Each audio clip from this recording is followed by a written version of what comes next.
Raz, dva, tri. Gulag stream, yo. Who is in the house?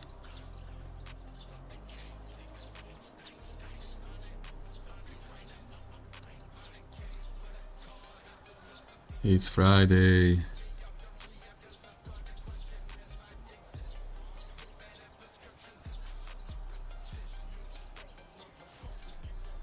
Oh, okay. Gonna occasionally play some speeches from random Blackpool channels. Quick chat, yeah. Good old drill. Maybe open mic later if we gather up some guests, but I bet we're not gonna came across anything.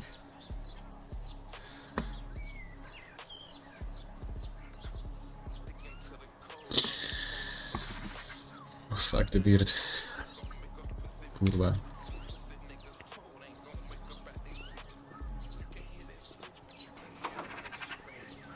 Fuck the beard.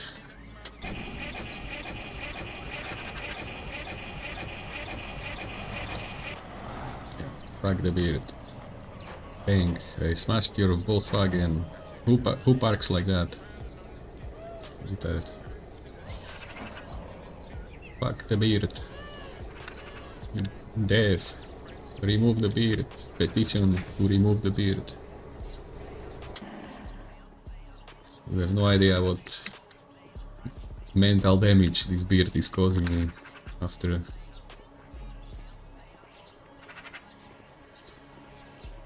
The dev needs to go to Thailand. Perfect candidate. Let's do this. So tired.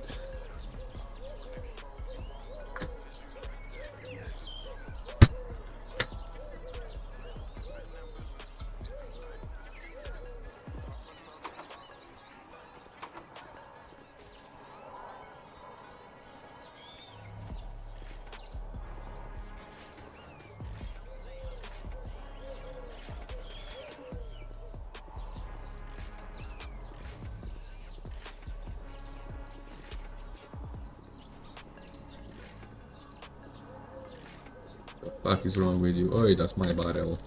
Give me that. Shit.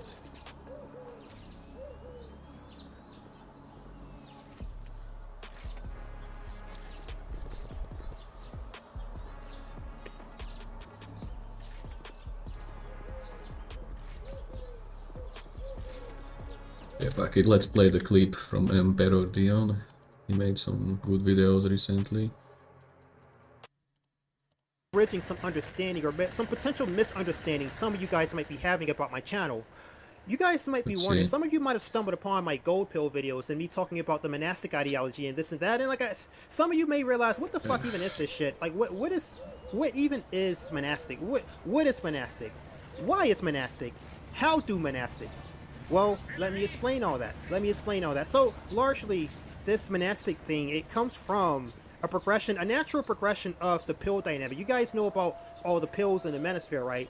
And I've been around with the manosphere at least since 2016, so I know it's not really that much of a thing these days with the pills in the manosphere, but it still exists and people still more or less kind of go by it. But let me just run through the pill dynamic quickly here. So you have the blue pill, which nobody actually subscribes to the blue pill, but that's just the general state that people who aren't aware of the knowledge here kind of fall under. The blue pill is a state of ignorance, a state of not knowing. Then there's the purple pill, where you've gotten the truth, but then you kind of reverse back to your blue pill conditioning, so you end up as purple pill. That's largely what the purple pill is. It's false knowledge. It's the assumption that you have the truth, but you're just kind of filtering back to your blue pill conditioning. Then there's the red pill, which is supposed to be the full unfiltered truth. However, the red pill, as you know, kind of devolved into just, oh, games, social dynamics, oh, go to the gym, bro. I don't know why the fuck this had to be diluted by nonsense like this. Like, there's a lot of stupid normal guys that came into the manosphere, and so they just said, oh, you just need to go to the gym, bro. Or, you know, just really stupid shit. Like, I don't know, like I said, the red pill was originally meant to be the truth. It got corrupted. It got very much corrupted. So because the red pill got corrupted like this, the red pill no longer exactly means the truth. And so the people who really wanted the truth made what's called the black pill. Now the black pill is the new truth. And the black pill has been a bit more resilient in maintaining that original truth of, well, I would say the black pill has been corrupted too. I would largely say the black pill has been corrupted too, but I don't think it's been as corrupted as the red pill was. Because like I said, usually when you look up red pill, it's going to be a particular brand of people who come up when you search that term. But when you search black pill, I think you're going to still get much closer to the truth of things. So the black pill still means more or less the absolute truth. The original black pill is supposed to be about how the system itself is tainted, corrupted, unfixable. The system is broken, and because the system is broken, there's no personal thing that you can do on a personal level that's going to circumvent the fact that the system itself is broken. So the black pill is that there's no personal solution to systemic problems. Now, a lot of people misunderstand this. A lot of people misunderstand it and think that the black pill is about lookism. The black pill is about genetic determinism. The black pill is about, oh, I'm a sad boy. I can't get a woman. I can't get no girls. I can't get no bitches. A lot of people kind of misinterpret it to mean that, which, you know, I guess you could say that's still more or less the truth for a lot of guys, but that is not really what the black pill is supposed to be about. But I'm here to correct people about this misconception, though. I put in all my videos that the black pill is there are no personal solutions to systemic problems. So I kind of hold the line on this. I think if you go and search out the black pill, you'll still get closer to the truth than you will with the red pill. And so that's just kind of the state of things when it comes to the black pill, more or less. Now, this is more or less the mainstream understanding of the pill dynamic. It starts at blue, goes to purple, red, and then black. This is the mainstream accepted dynamic for the pill dynamic. But there are additional pills, however, that fall out of the mainstream understanding of the pill dynamic. So there is existing such thing as a white pill. There is a white pill. The white pill is supposed to be a step beyond the black pill, where it's just, okay, you've accepted that the system is broken, and that you've accepted that you have a certain place in that system, and that you have a certain place in the world, and that you've accepted the fate of your life, and what all this means for you, what all the implications of this are for you personally. You've accepted this. The white pill is more or less just acceptance of the situation. And there is a good bit of merit to embracing the white pill. I think that's a zen-like state you can reach, and you can kind of more or less have a decent life, I guess, embracing the white pill, if you truly embrace the white pill, that is. I haven't really seen too many people who truly accepted the way things are, because the system is broken at the end of the day, whether you accept it or not. The system is broken. Some people can do that. Not many people can, though. But the white pill is a acceptable remedy for the black pill, I would say. So, but that's not acceptable for me, okay? That's not acceptable for me. So, beyond the white pill, there is the gold pill. Now, a lot of different people have come out here and tried to coin the gold pill.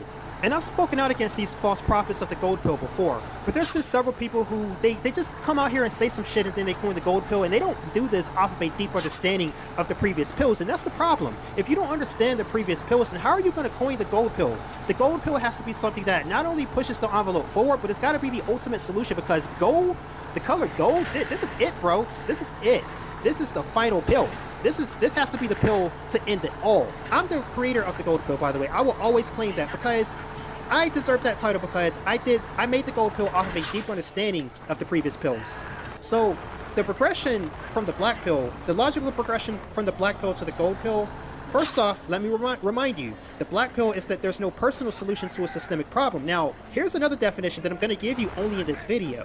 So this definition, there is a systemic solution to a systemic problem. That is another definition of the gold pill that I've not given you, but I'm giving you this definition to help you better understand what exactly it even is in the first place. So there is a systemic solution to a systemic problem. Again, we all recognize that the system is corrupt. So the gold pill is about addressing the fact that you're not going to personally deal with this. You're not going to do this by yourself. You're not going to, you got to build your own system. What even is a system that you can build? Well, there's numerous examples of a system that you can build. If all these disenfranchised men came together and started networking with each other, started looking out for each other, started forming like these small cells, these small orders, these small groups of men, these small warrior lodges that kind of looked out for each other. This is now a system you're creating parallel to the current system. And we don't know when the current system is going to collapse, by the way, and it doesn't really matter when it collapses. The point is, there's a historical precedent that you can look at.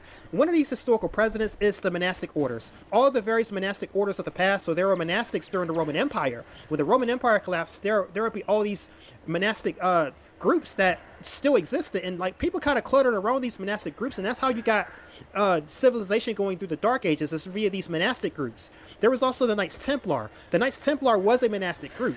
There's all these examples of these monastic groups throughout history. And this is what happened. Like these guys, they were disenfranchised for the system at that time, so they came together and formed these monastic orders. This is what the ultimate solution is today. This is what I mean when I say there is a systemic solution to a systemic problem. Men need to come together to form a monastic order, or at least several different monastic orders, as a matter of fact. There's nothing illegal about what I'm saying. There's nothing terroristic about what I'm saying. This is just a group of men recognizing that we don't benefit out of the current system. So we're going to make our own system. And so in order to do a thing like this, you cannot just have the typical loser guy part of a new solution like this. This is why I constantly say, like 99% of incels, you're not going to be able to reach the gold pill. You're not going to be able to live within the monastic system. You're not going to be able to become monastic. This is a solution only meant for the very elite of guys among the disenfranchised men. This is the purpose of the 9 activities. This is why I talk about truth, knowledge, and passion. This is what it's all about. This is why I talk about self-actualization. This is why I say you cannot be broke. This is why I say you have to be a man of means. You have to be like only the very elite can really get on board with this. And I do think there's people within this space that have the potential to reach that. Have the potential, because like, let me explain to you what exactly a monastic order would consist of. So I've done a lot of brainstorming on this too. The monastic order, at very maximum, is supposed to have 5 members only. Now, there's only 5 members in a monastic order. Everybody else that's attached to it is more or less, they're just going to be like kind of followers, so you can be part of the order, but you can't be a member. Now, you can have like several different monastic orders like this. So each order will have groups of 5, groups of 5, groups of 5, and then all these different orders will kind of be like a larger cell sort of deal. So like, we all coexist with each other to form this parallel system. So like, look, the modern world has told you that you got to be this atomized individual. Like, you know how most people these days, especially in the Western world, you kind of have siblings, and you don't really stick with your siblings. You know, they send you out into the world as this atomized individual. So if you got 5 siblings, you're gonna go out here and you are gonna pay 5 separate rents, live in 5 separate houses, and have 5 entirely separate lives. So you don't do anything. You don't utilize each other's cooperation to push everybody forward. This is the lie that's been sold in the Western world, where you've been split up into these atomized individuals, and so they can have you all isolated and collect 5 separate tax revenues off of 5 separate people, rather than all 5 of you just sticking together and you all pay into the system as a group. You can get much further ahead in life if you stick together as a group. You see this across all other different cultures that are much more collective. They all stick together as a unit. You don't come out here as an individual, because that is not how humans were actually meant to be in the first place. So this is the lie that the Western world has probably ingrained into you. The monastic idea is a hard counter to this very notion. So instead of you being this atomized individual, you're now going to be part of this monastic order with 5 separate individuals that, there's a long vetting process. There's a long process of coming together and coalescing until you kind of naturally fall into this unit, this one unit that kind of collectively organizes with each other. And so you form this lifelong blood oath with each other that you're going to stick it out to the bitter end, or at least until you decide to walk away from the order, should you decide to do so, or should the system ever change in such a way that invalidates the existence of the monastic order. You're going to maintain this lifelong blood oath with each other. And so you're going to do everything collectively as a unit. You're going to have your own compound. You're going to have your own system of doing things, your own system of organizing expenses, your own system of doing business, your own system of kind of collectively organizing and making it such that you as a unit can now do much more than you would have ever done as an individual. The Knights Templar got so dangerous at some point that all of the kings of Europe literally organized to deal with these guys, dude. So that's the example. That is the historical precedent that I'm trying to make you guys aware of. There's, like, you guys sit here and say, oh, it's over, it's over. No, you idiot. It's not over. It is far from over. You're a man. Do you realize how powerful it is that the fact that you're a man alone? You're a male, you're a man, you're a biological man. You have stronger upper body strength, you're smarter than women, you're faster than women, you've got quicker reflexes than women. You are inherently dangerous. If you even just recognize what it is you have in your own self, just by nature, and then what you can do once men stop treating each other like fucking enemies and actually come together and collectivize on some level, Do you realize how dangerous that is to society? And I'm not even telling you, I'm not even saying the monastic idea is meant to like attack society or whatever. Like that's not even the point. The point is survival. Even just by surviving and organizing in that very effective way that I'm describing, I think society would take issue even with that. Even though you would entirely be peaceful, I guarantee you society would find a reason to take issue with that because society knows that if men do something like that, they can no longer control those men. And that is something that is deeply offensive to the sheer narcissistic assholes that run this current system. Do you understand now? Do you understand that it's not really over? That is why I say the black pill is incomplete truth. The black pill gave you the truth, but it gave you the incomplete truth. It's not over. It's not over until you're dead. That's the literal actual truth. So do you think you can actually rise to the occasion? Do you think you can make yourself worthy enough? Do you think you can make yourself at least valuable enough to where you're not saying it's over? So that you can actually build the necessary groundwork so that you can be part of a solution like this? Do you think you could be part of the systemic solution that is a solution to the systemic problem? Do you think that you can elevate? Because it's not hard. The standard that I'm asking for to rise to the level of monastic, it's not a lot. You've got to make yourself worthy enough to be monastic, and then you've got to be with other monastics, and then you've got to form this lifelong oath with each other. That is the gold pill. That is the gold pill. You guys want to sit here and say it's over. It's not over. The men of the past, the men of history came together and did stuff like this. That's just the brutal honesty. Why can't we? Why can't we? What is it about the modern man that's so broken that we can't do what our ancestors did, what our forefathers did? You see what I'm saying here? You see what I'm saying here? You need to realize there's something broken about the modern man that's the reason why you don't think this is something you can do. If you truly believe this is not something that can be done. That is the gold pill, though. That is a explanation of the gold pill and why I say what I say, why monastic, how monastic. I hope this video clarifies many things many misunderstandings you might have had about everything I've talked about so far. And to really drive this point home too, I'm not just telling you stuff that I haven't done before. I've been part of 3 different monastic orders so far. And you know what? This is like a big reason why I've been able to maintain my mental clarity for so many years. This is a big reason why I've been able to put the pieces together to actually get ahead in life. Because you guys know, I've made it known to you before, I don't have incel issues.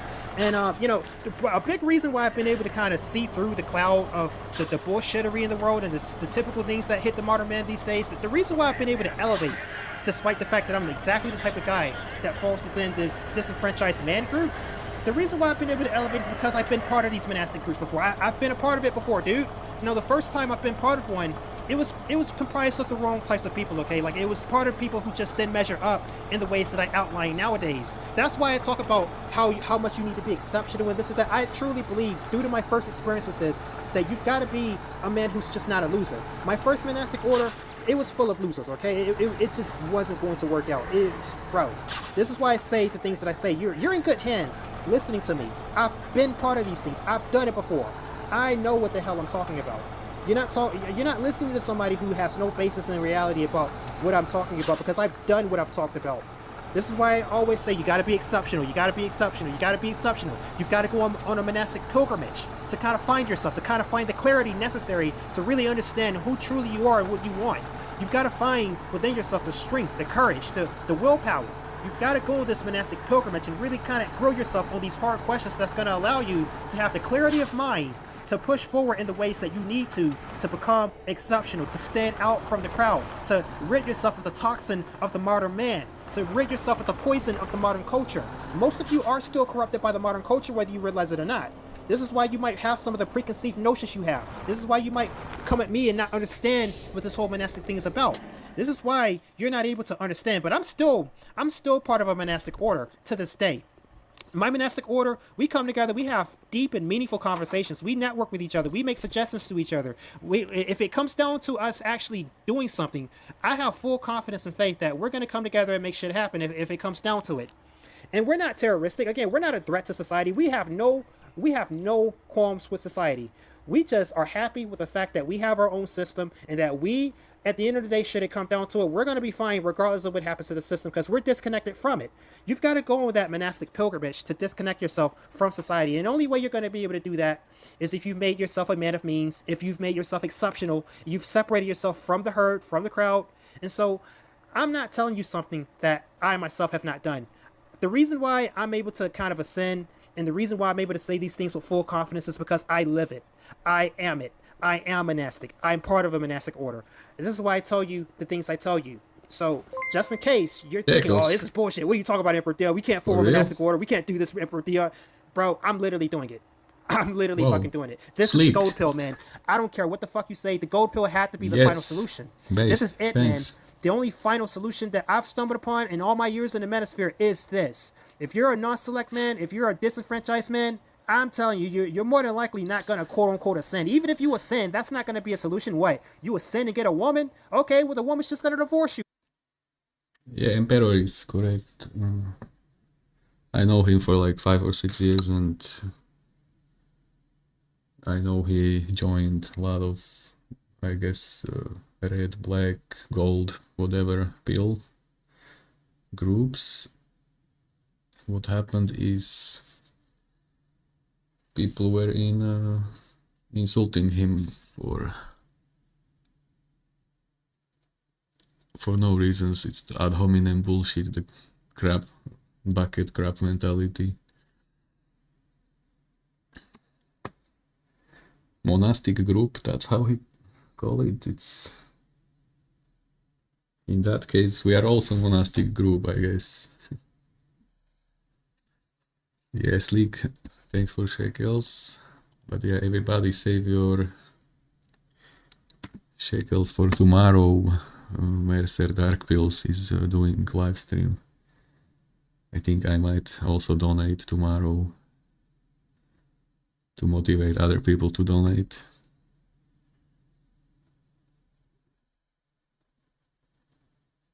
Yeah, let's get back to EmperorDion. I want to see how he doing, like what's, if he came up with some new conclusions.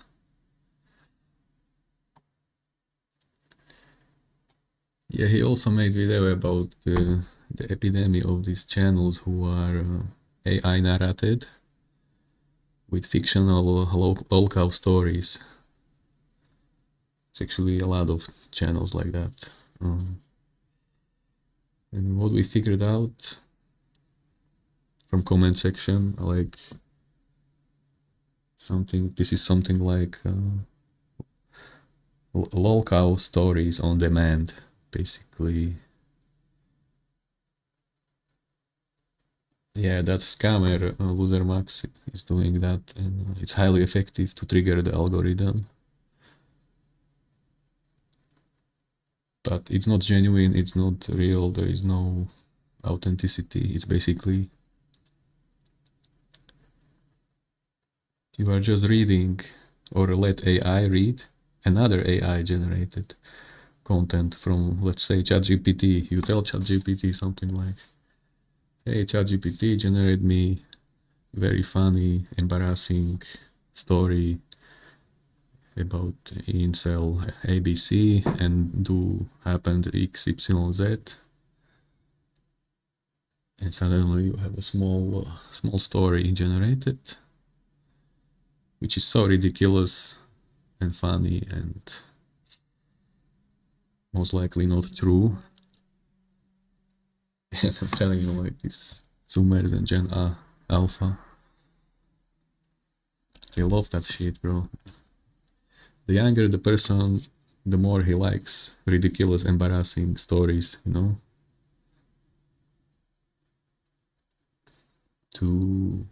Has something to do to see the other guy go down. Some Schadenfreude, basically analogy. Yes, Leak, I don't know what to think about these AI mutations going on. It's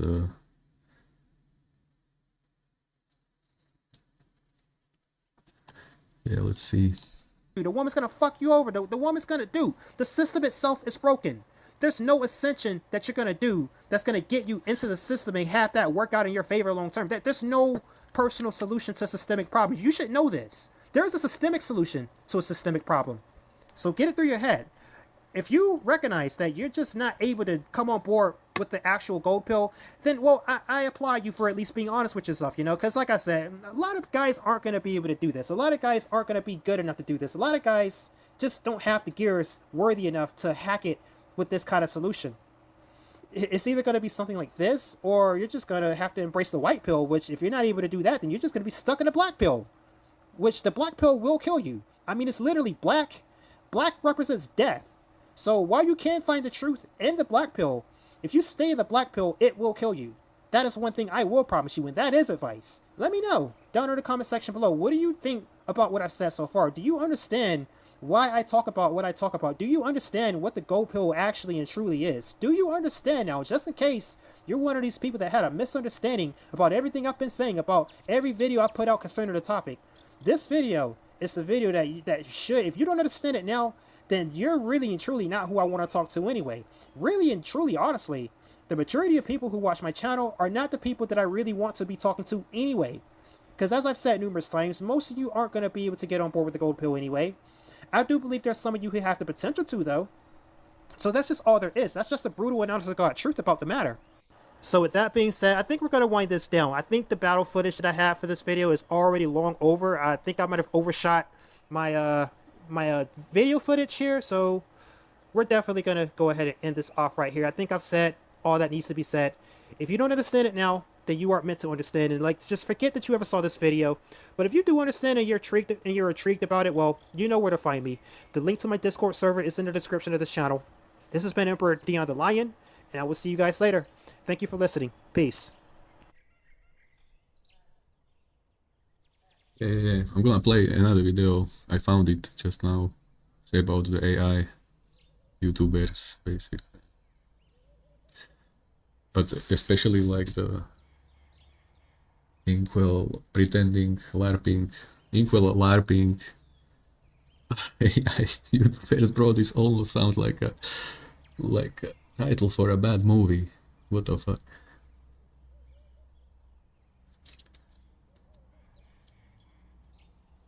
There's a lot of these incels. I've noticed something with incels over the years that I've been in this community, and me and my friends were talking about this, and so we came to this realization about the whole incel population. Let's just say we came to a realization about this group of men that I would like to share with you in this video. So let's get right into it.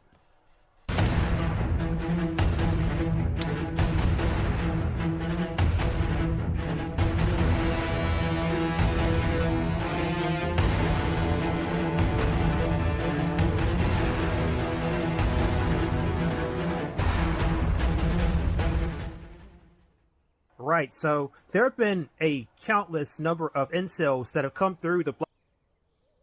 Oh yeah, thanks for tuning in. Yeah, I'm listening to some old, new videos from old YouTube creator that I used to know back in during COVID. And somehow he popped up on my YouTube again, and I was like, hey, how is he doing, man? Yeah,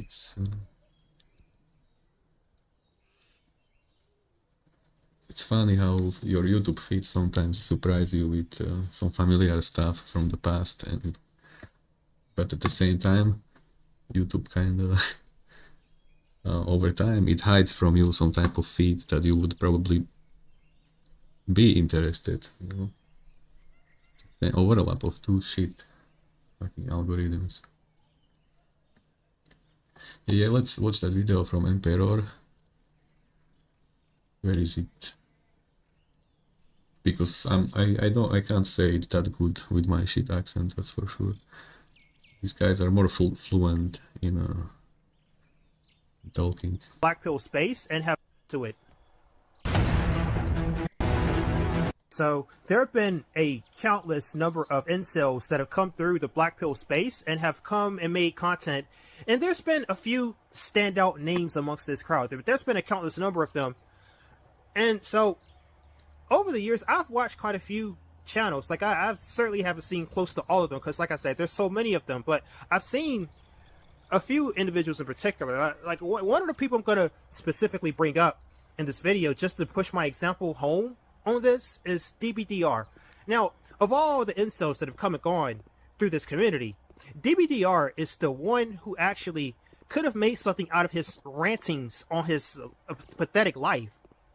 Because, you know, incel content, black pill content, that type of thing, that type of content, it's very depressing, dude. There's nothing mainstream about it. There's no mainstream appeal to it. It's depressing. It's weird. It's like the opposite of what normies want to hear. So you don't attract normies with a channel like that. You don't attract normies with content like that anywhere past maybe bullying you, and even then, normies aren't going to have interest long enough to stick around with stuff like. So it's hard to when you make content like this towards this community, it's hard to mainstreamify that type of thing. It's hard to monetize that type of thing. It's not. You don't do this shit for money. You don't do this shit for the traditional YouTuber career. You're not going to get a YouTuber career from talking about not getting bitches. Okay, you're just not. Unless you're going to get like a locale career, which I don't think most of you guys want that. But this is my overall, this is part of my point that I'm going to make here. Is that most people who come and make videos like these, they're not trying to become a YouTuber for the most part. But DBDR was the exception. He's one of the few exceptions where he actually could have became a legit YouTuber off of this type of content, which is insane to think about. He's one of the few exceptions. That's what's special about DBDR.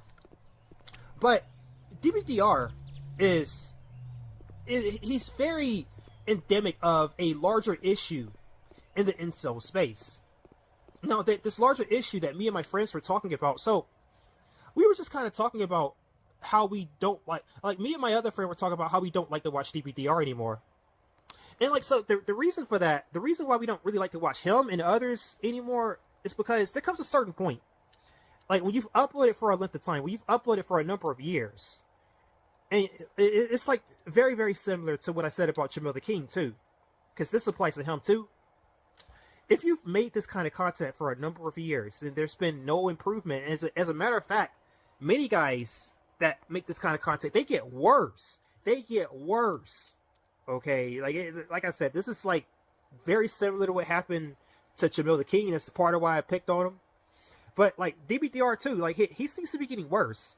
So it's like this gradual descent. Like you follow this person, you follow these incel uploaders for a number of times. They seem to gradually just get worse, and they slide down and down and down. And they're describing like more and more pathetic situations in their own life, and situations like stupid situations that keep happening to them. And it's like, bro, you had these stupid situations happen to you. You keep having these stupid situations happen to you. You keep sliding down into this more pathetic state of living. You keep going down and down and down.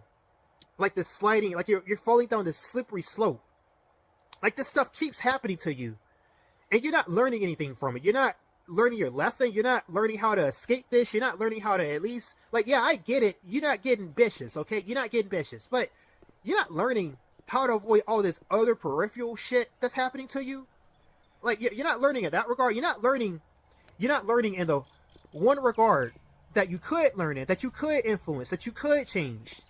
Like, I understand you can't change so easily that you're not getting vicious. I understand that. But I don't understand how you're not changing all this other shit that's leading you into these stupid situations. So, like, a perfect example of this, again, like, one of my other friends brought this up about DBDR, about how recently he had like a so-called girlfriend, and like the girlfriend was really fat, and like she was hitting on him and beating on him, and he was paying for her food, and like she laid naked in front of him, and she had like fucking shit stained all over her ass. Like, oh my god, dude. Oh my god, that was so disgusting. And that was so pathetic. Like, DBDR, what the hell? Why are you in these situations, man? Bro, my man, what is happening?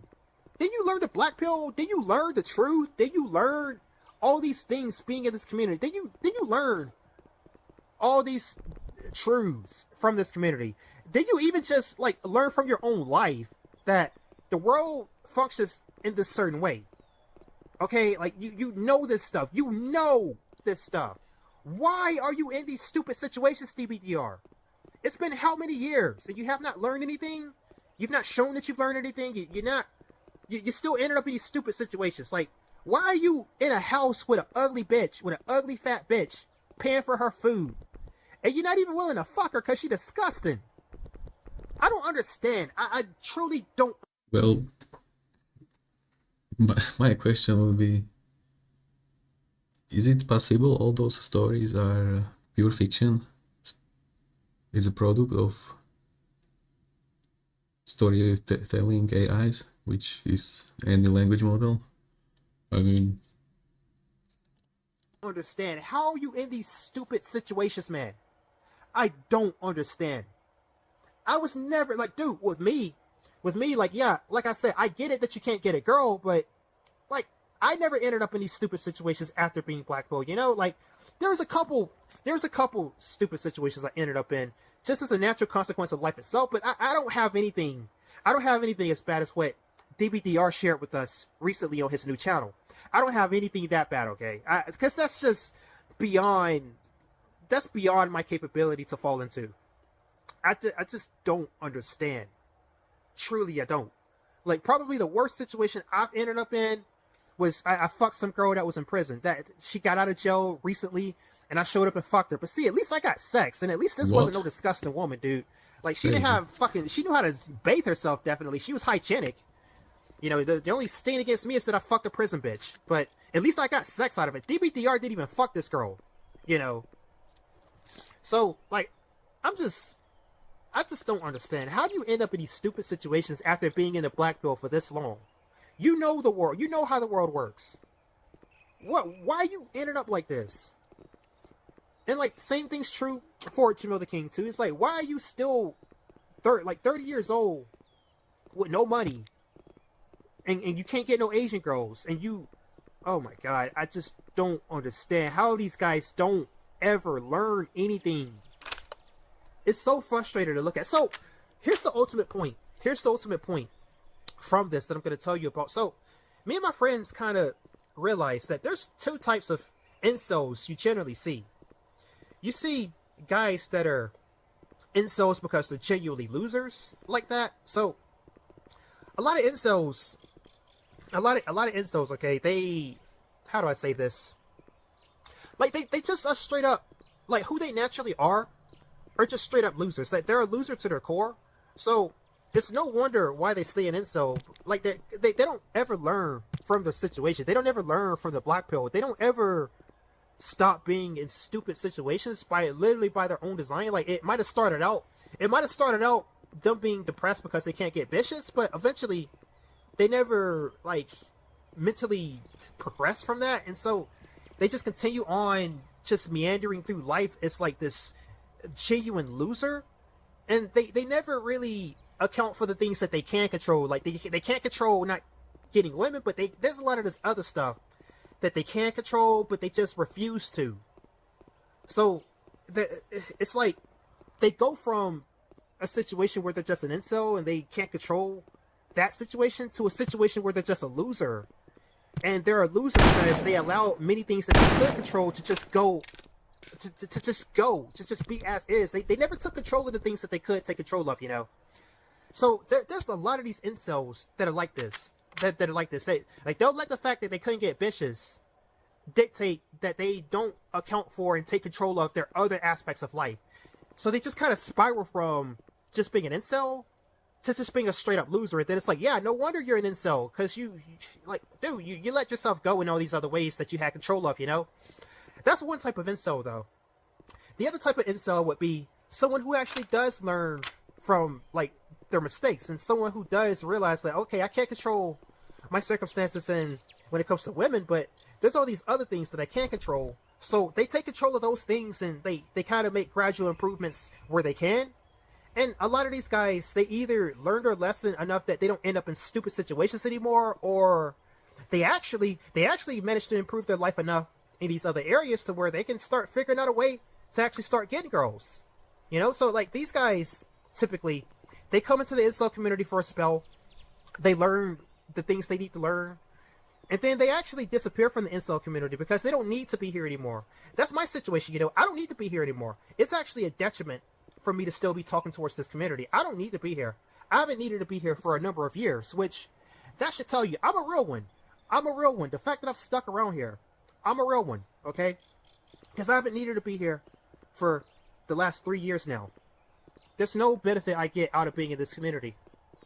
But that's the type of incel I was. I was the type that learned from my mistakes and made the adjustments in the areas of life that I could control.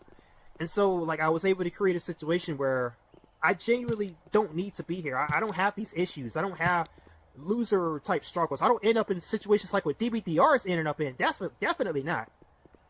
And, you know, to say more about DBDR specifically, like I said, he had a huge opportunity. He had a huge opportunity, just like Oreo Man. Oreo Man kind of threw away his opportunity too, but DBDR had the opportunity to become something big off of this type of content, which is not something that is to be expected. Like, this is not a subject that is mainstream appealing. But DBDR had that opportunity, but instead of doing that, he really dropped the ball in that regard. He shut down his original channel.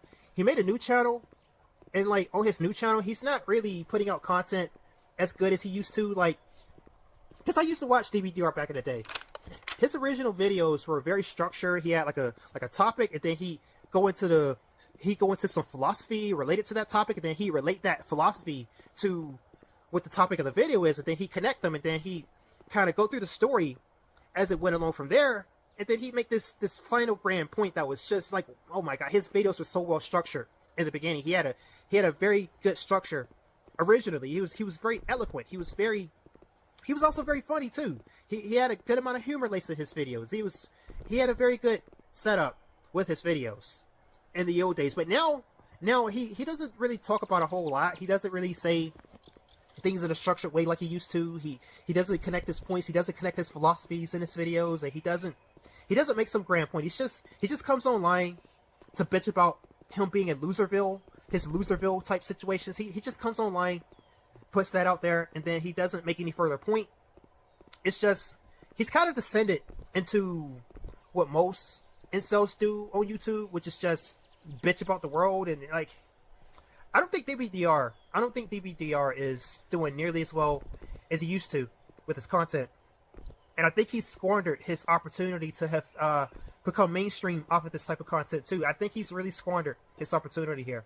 Okay, so DBDR is definitely that second type of incel who doesn't learn from his mistakes and doesn't adapt and doesn't move ahead in such a way that he no longer has to be an incel.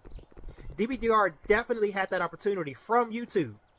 I just don't understand, man. Like, what is it with these guys? Do they have Stockholm Syndrome? Do they have some kind of mental hang-up, some kind of mental illness within themselves that forces them to self-sabotage their own self so that they just never get out of the situation? When guys go down this path where they're just not able to learn from the struggle, where they're just not able to learn, I can't watch it anymore. I stopped watching these people. I can't watch it anymore. I can't watch DBDR anymore, dude. He's destroying himself. I can't watch another guy destroy himself. I've seen it so many times. Like, I've already seen Renegade 1 when what he did. That was traumatic enough for me. I don't want to see more guys go down that path potentially, and I don't want to see you destroy yourself. So I stopped watching guys once I realized that they are going down this path. I stopped watching them. Because there's no good that's going to come out of me continually to watch such individuals just spiral out of control. Because that hurts my self-esteem. That makes me sad. Ultimately, I don't like to see you destroy yourself. So I stopped watching them. And I do implore you to stop watching these individuals too. But, you know, this is kind of what we realized about the incel community, is that there's mainly two types here. There's the type that just will continually self-sabotage, and then there's the type that'll genuinely learn from the black pill, and they might make their life such that they can escape this community, that you just don't see them around anymore. And that's the preferable outcome. That's the preferable outcome. You know, I want to see people learn from this information. I want to see men adapt, because men adapting is going to have a real world effect on how the system kind of goes here. You know, you can't affect the system with personal solutions. That's the black pill. But if so many guys learn certain truths, you're going to start to get critical mass to where the thing that's happening becomes a systemic thing, with men collectively having learned these truths. So now you're getting into the realm of a potential systemic solution that's going to change the system. That's why I would like to see guys come and go, having learned what they needed to learn, versus guys like DBDR that just kind of come, stagnate, self-sabotage, and just circle the toilet. Anyways, so that was the realization that we made about the incel community. And let me know down below what you think about these observations. Let me know if you have anything to add to this. But For now, can you please like, share, and subscribe? This has been EmperorDion. I'll see you guys later. And peace. Yeah, he's right.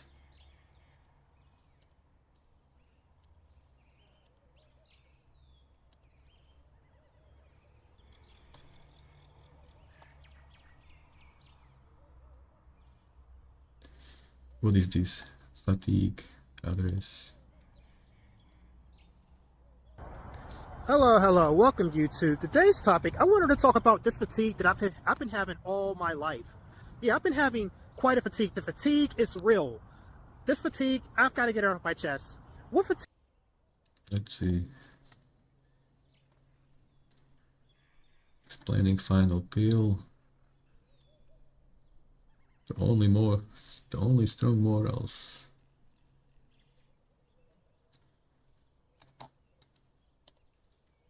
Yeah, 1 week ago we were listening to Smov channel. That was also good content. Yeah. I'm going to give a little bit of a sermon. Today's sermon, you can only be a good person from a position of power. Only strong people can be good.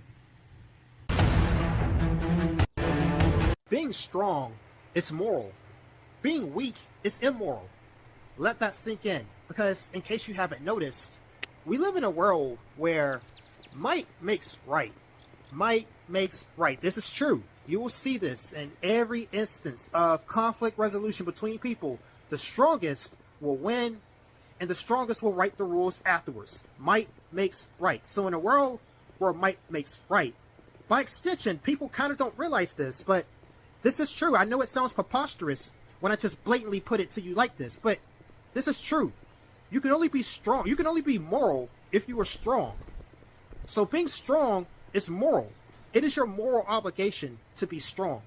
Because if you're not strong, you don't have the strength to defend yourself when other people come to steal what you've built. This is like the reoccurring thing that happened with black people in America historically. We built Black Wall Street, but okay, the white people came and tore it down. So okay, you didn't amass the strength to defend what you built. That is immoral. You are weak. You built this thing. You allowed other people to come tear it down. So that is immoral. You allow these people to take from you. You did not have the strength to enforce good virtue. You did not have the strength to force the white people to be moral. So you are immoral. The white people aren't immoral. The white people just follow the rules of nature. But if you are weak, you're not able to defend against the inevitable. You're not able to defend against this common law of nature. There's the laws that humans write. There's the laws of man. And then there's the laws of nature. You cannot ignore the laws of nature. So, if you want to be a good person, you must be strong. You must amass strength. Because here's the thing. This also applies to individuals. This also, you'll notice that typically, you know, most people are perceived as being weak or strong based on their level of attractiveness. So, Chad, for instance, will typically be one of the most chill people you ever encounter. And so, you'll never have issues with Chad. Chad's not going to come bully you. Chad isn't going to bother you. Chad is going to be like, oh yeah, what's up, bro? You over there chilling? Yeah, that's cool, bro. Yeah, that's what's up. Chad's going to be a cool dude. Chad's going to be chill. He ain't going to be too concerned about what you're doing. But you want to know who isn't cool? Who isn't chill? Oh, Incel Wojak over there. Yeah, Incel Wojak, Incel Joe over there. He ain't chill. Incel Joe is eating up inside. He's fucked up on the inside. He's got anxiety. He's got fear in him. He's sad. He's depressed. And quite frankly, Incel Joe's gonna jump at the first opportunity to potentially change his status in the world, his low status in the world. So how is he gonna do this? He's gonna do that by coming after you. He's going to be the first one to talk shit about you. He's going to be the first one to dunk on you. He's going to be the first one to try to tear you down, rip you down, chastise you for any kind of a success you find in your life. Incel Joe's not cool. Incel Joe's going to be where most of your grief comes from. You know, it's like, this is what you'll see. This is what you see between humans. When humans mingle with each other, typically speaking, the person at the top of the pyramid is the most self-assured. He's going to be the most motivating. He may even be of good virtue enough to protect you from other people who may come after you. But regardless of what he chooses to do with his power, He's not going to be the one coming after you unless you threaten his power, of course. Unless you do that. But that's reasonable. No, it's going to be Incel Joe, typically speaking, who's going to be the most gay. So fuck Incel Joe. Fuck the weak. The weak are not virtuous. This is a very common fallacy that was largely pushed by religion. Yeah, religion is the one that pushed this whole notion that the weak are somehow virtuous. No, it's the opposite. The weak are evil. The weak have every reason to be as conniving and underhanded as possible. This is what you also see. The government typically is the one that enforces laws. So the police, when the police are doing their job, the police protect you from the criminal element. The criminal element, they steal, they kill, they molest. You don't want to cross paths with criminals. Generally speaking, you don't want to cross paths with criminals. Like, yeah, I get it. The police, you generally don't trust the police either. But I'm just saying, you'd much rather encounter a police officer in a dark alleyway than your typical criminal. That's just realistic. That's just facts, okay? So, and this is largely because good virtue only comes from those who have strength. Good virtue is a feature of being strong. So it is your moral obligation to become strong. It is your moral obligation to be against the weak. There is nothing virtuous about being weak, like lacking the capability to defend yourself. What is moral about that? No, you like, if anything, it is immoral, because now you lack the strength to protect those. You lack the strength to protect the innocent. You lack the strength to protect the innocent. So that this is a situation where the baby gazelle is going to get eaten by the lion. Is there anything immoral about the lion eating the baby gazelle? No, dude, this is nature. This is just straight up nature. So you lack the strength to protect the newborn baby gazelle. So now that baby gazelle is going to get ripped apart because you lack the strength to protect it. That is immoral. You lack the strength, so now you cannot protect the innocent. The innocent are at the mercy of nature, all because you lack the strength. So as a monastic, you should always be seeking strength. You should always be avoiding any type of vulnerability in the way that you're living, in the situations you find yourself in. And by extension, this is why I don't really give charity to those who are weak. I'm not charitable. I'm not a charitable person. When I see homeless people, I cross to the other side of the street. I tell them to fuck off. I tell them, fuck you, eat shit and die. I have no sympathy for the homeless, because the homeless are also the most wicked. If you sit there and try to be virtuous to the homeless, if you sit there and try to be kind to the homeless, you let a homeless person walk up to you, that homeless person can whip out a knife and plunge it into your gut. So that way he can steal your wallet. You see, all because you tried to be virtuous towards the homeless, to the undeserving. You try to be virtuous to the weak. Now the weak plunge that knife into your gut, and now you're sitting there bleeding out when you could have just heeded my advice in this video, that it's the weak who are evil, and it is the strong who are moral. Being strong is moral. So this is like the underlying current that goes beneath the very world in which you live in, that good virtues, good moral, good character, it all comes from strength. It all comes from power. The strong are playing a different game, you know. The strong don't need to fight the battles anymore. The strong have already proven that they are quite capable in a direct confrontation. So the strong are playing a different game. The strong need to win the battle of the mind. The only way to win hearts and minds is to be self-sacrificial, to be selfless, to be, not to use your power unjustly upon people, to not oppress people, to not be a tyrant. That is the battle that the strong are seeking to win. Because if the strong keep playing this battle where they're seeking to abuse their power, that's always going to come from a place of insecurity. And all it takes is for somebody to identify where that insecurity is coming from, where that weakness is that you're proactively trying to subvert, and they can exploit that. That can be exploited. That's why it's not in the strong's benefit to abuse his power. That's why the strong have to play this game of being moral. This is the game of the moral. So if you're weak and you're being moral, you are retarded. You are a retard if you are weak and you're being moral. Because the only place that this can come from is fear. Yeah, if you are fearful, if you are operating off of fear, yeah, the weak can be moral if they're fearful. But see, that's dishonest. That's a lot less honest than when the strong are being moral. Because all it takes is for the weak to no longer fear you, for them to no longer be moral. Which is why this is dishonest. So, if you're weak and moral, you are dishonest. This is again, something that cuts to the very heart of our reality. This is what nature largely operates by. I'm telling you the laws of nature. I don't care about the laws of man or religion. Religion is also the laws of man, by the way. No, I'm telling you the laws of nature. And with that being said, this has been my sermon about why it is moral to be strong. So without further ado, like, share, and subscribe.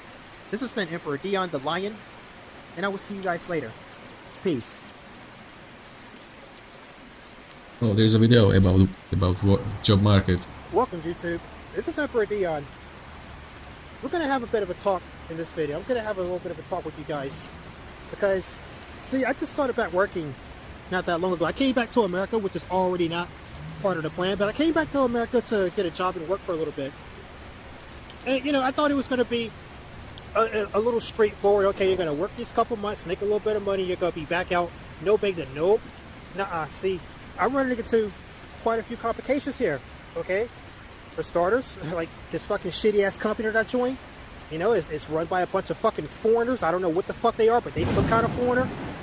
They can't speak English very well. They seem very fucking shady.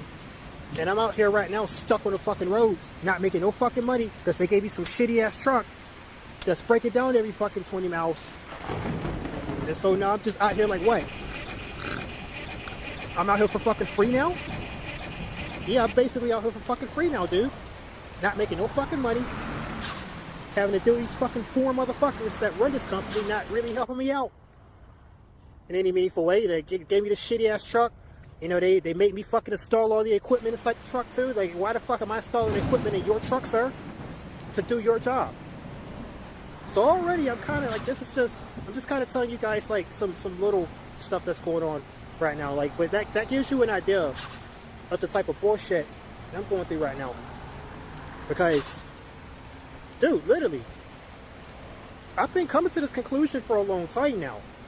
The conclusion that if you're like at my age, if you're like close to the age of 30, if you're 30 years old or older, bro, you should not be working a job, okay? If you're working a job past 30, if you're not self-employed, if you don't have no passive income, if you're not killing what you eat. Yeah, for real. Imagine you are a truck driver, and there is also, if you have cargo, there is also the unloading process. And that is a separated job position, by the way. And there has to be other people or a crew of people doing that. And if you happen to be in a situation where employer won't, or by mistake, imagine a different boss from different company will try to involve you into unloading the truck, even if you are only the driver, basically, from a different company. So I bet this can happen to a lot of people.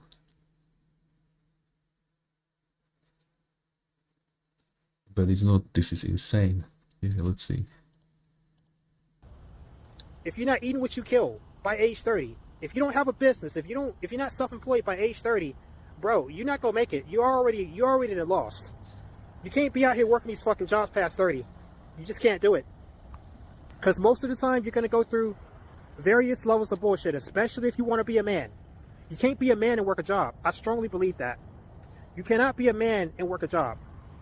Unless you're going to do like something like very highly technical, like if you're an astronaut, if you're a scientist, if you're a doctor, if you're like something that's really high up and prestigious and requires a lot of skill, okay, you could be a man with a job like that. But you can't be a man and be working like 99% of jobs out here. You can't be a man working any job other than these very prestigious ones.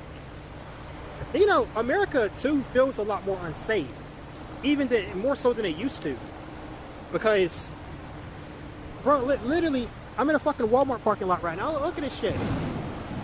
There's a bunch of people out here sleeping in their fucking cars now, dude. A lot of people just out here lurking. A lot of people out here just sleeping in their cars and shit. Like, what the fuck is going on here? Like, ain't this the greatest nation on earth?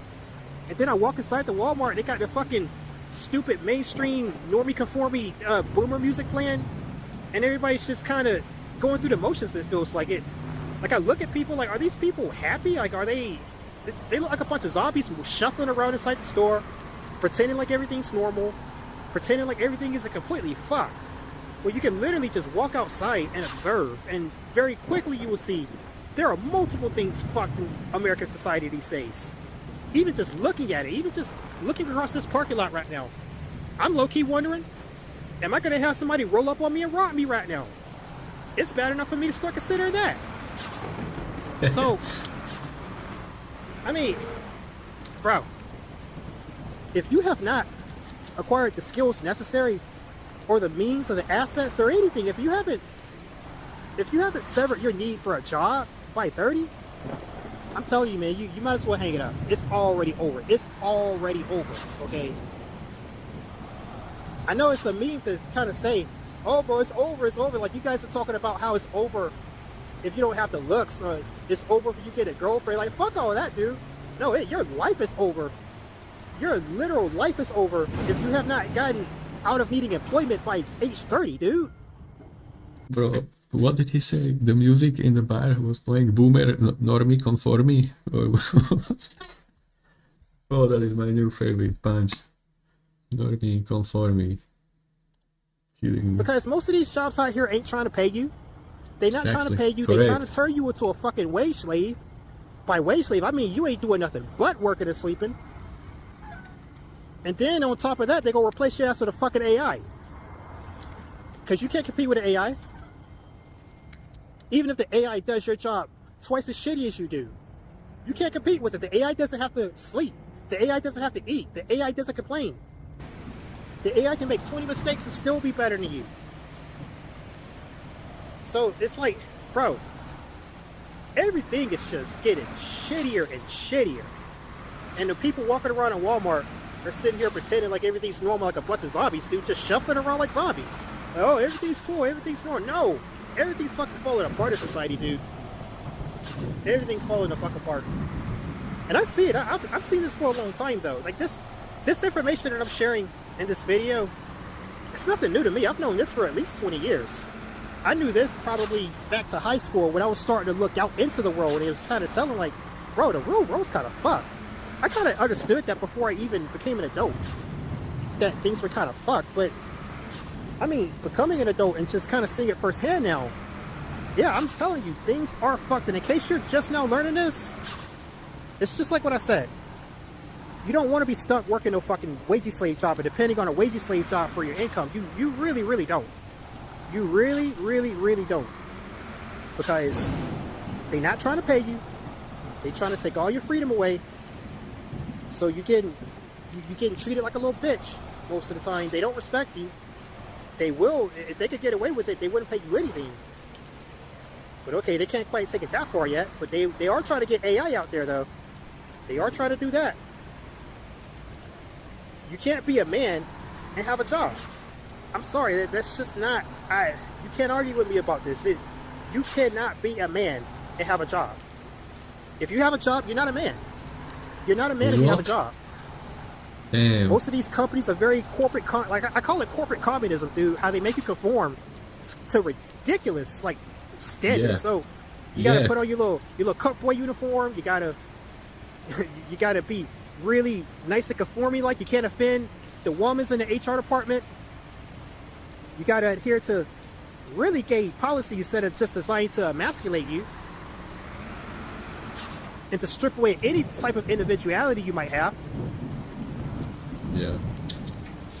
And like on top of that, you can't afford to live anywhere off of what they're paying you either, by the way. Most likely, it's either you can't afford to live anywhere decent, or you could afford to live somewhere decent, but now you can't halfway afford to eat.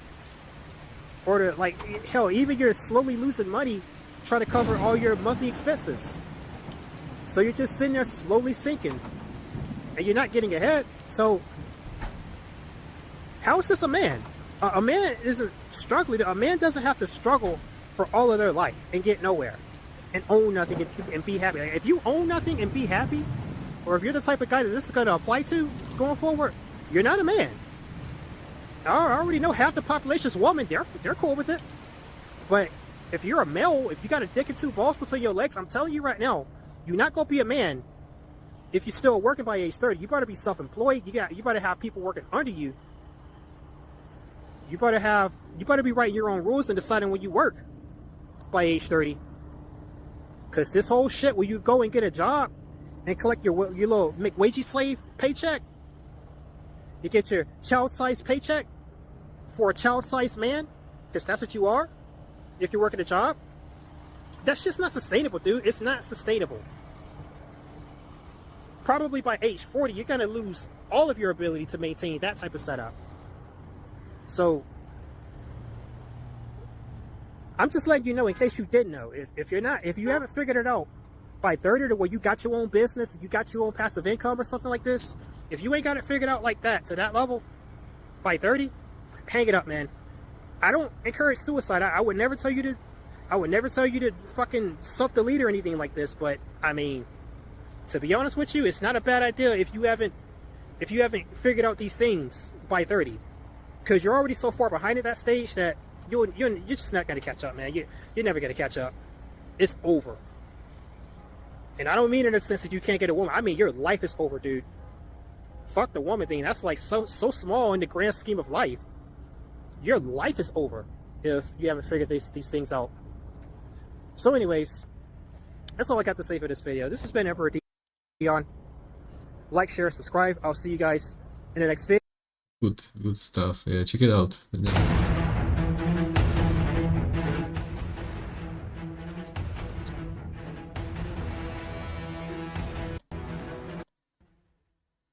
Hello, welcome YouTube. This is EmperorDion.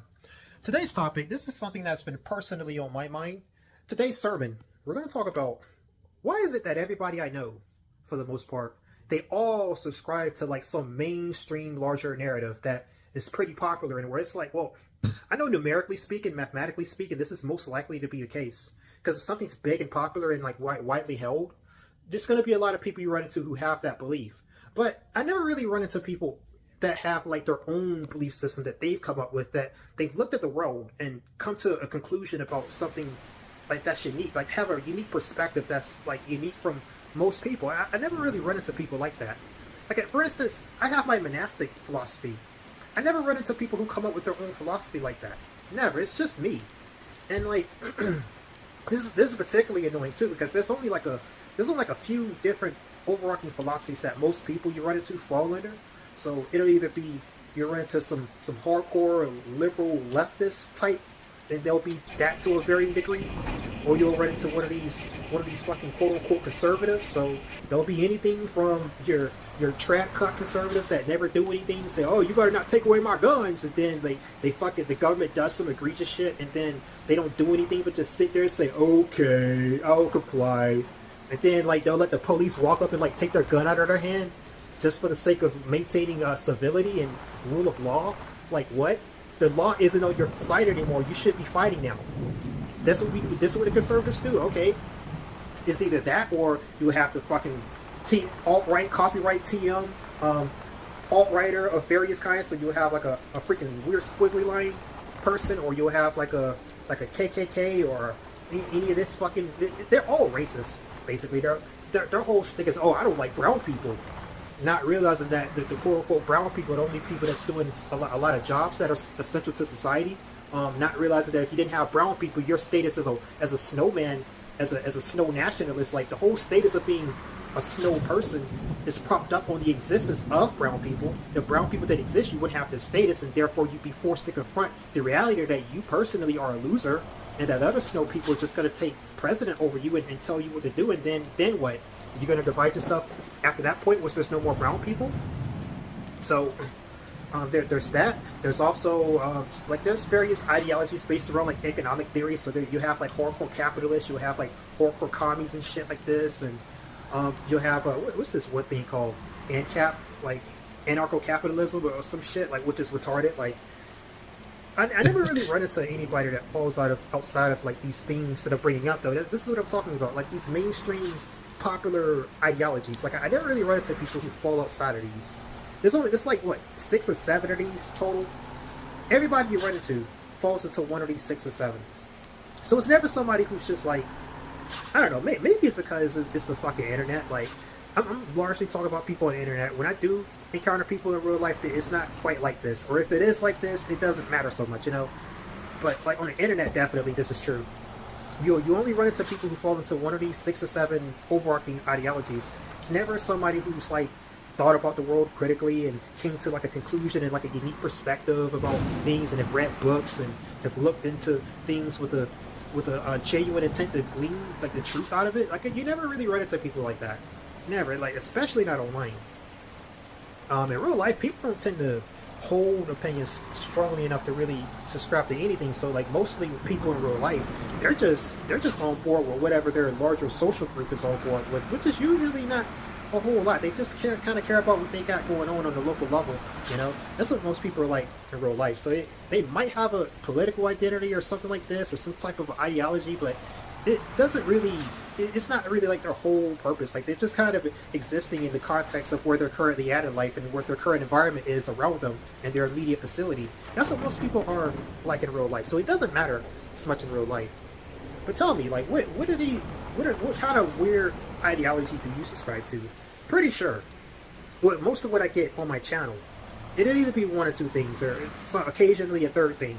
It'll either be these fucking community people, so like it'll be usually a black dude or maybe the occasional black woman will come and say some bullshit in the comment section that they're basically seeing all the cues and the signals to let me know, okay, this person really is like fucking, he's part of the basketball culture. He's part of fucking, he gets his knowledge from fucking BET or some bullshit. What? They get their knowledge from a rapper or something.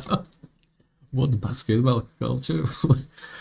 I don't. Can somebody explain this to me? I'm from Eastern Europe, you know. Somewhere, or a dumbass football player from making interviews. This is where they get their worldview from.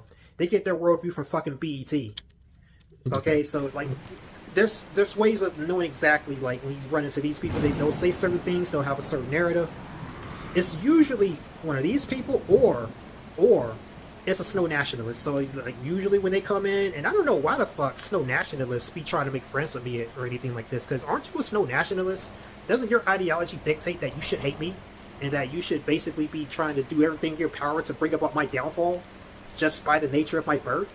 So like, I don't understand why snow nationalists be wanting to make friends with me, but sure, whatever.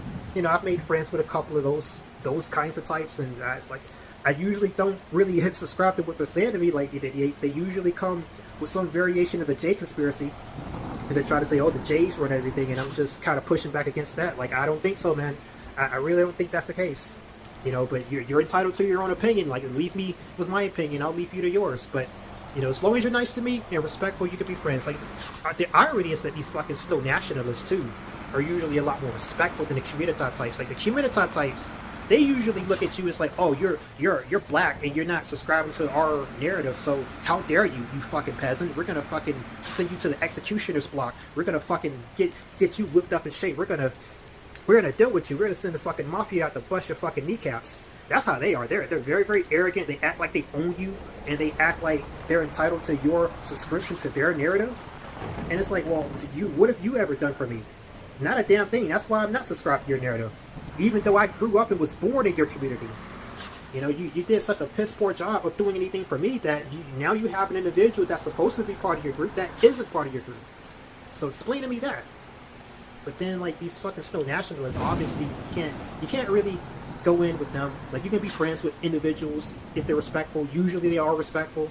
Where they're not respectful, they just leave the nagger type of comment, and they get the fuck on about the day. That, at least that's quick and easy. Usually they're respectful enough, okay? And occasionally I'll get people coming in from like some other weird ideology. Like, it's not common, but it's usually just those two, community type people and snow nationalists. You know, I think this space too is kind of like a breeding ground for like mostly like these two types and maybe a couple others. And so it seems to be like a high concentration of like just these types of things in this community, and that's what you run into, or maybe that's just what I attract. I don't know. You know, like, considering the type of opinions that I have, I don't understand why I would attract snow nationalists, but I mean, I guess whatever.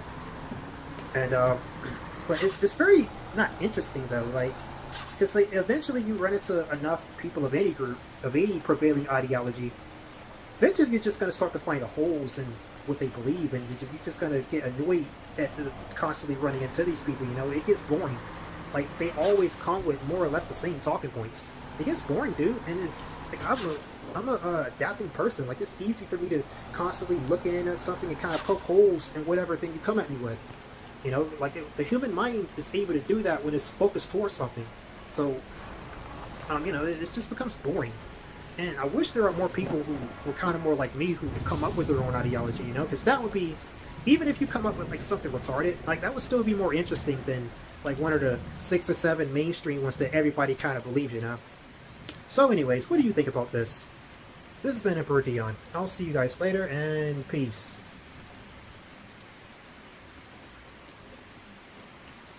Oh, hey Zoltan, what up, Thierry, everybody? So EU dropped Microsoft out. So what? How bad it is? Like,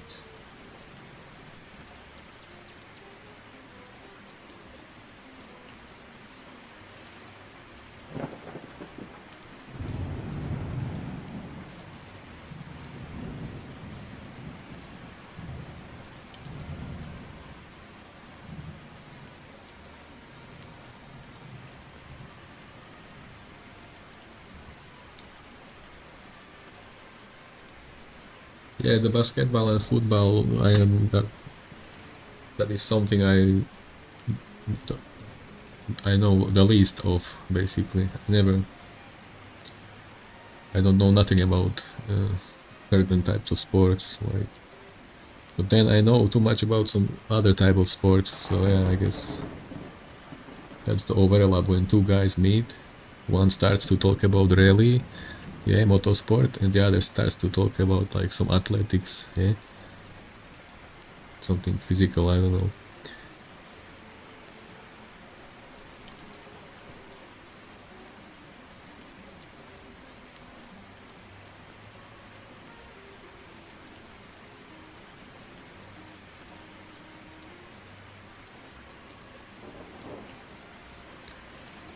Yeah, I need to check up what's up about that conspiracy about Tupac, because it's a lot of crazy stories out there. It's like,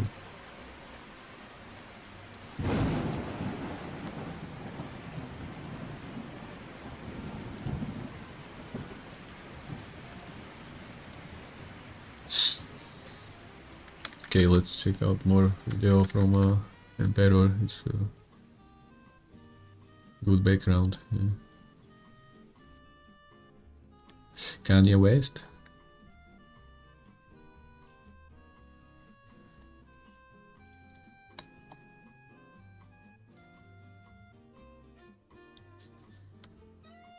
Okay, this might be interesting.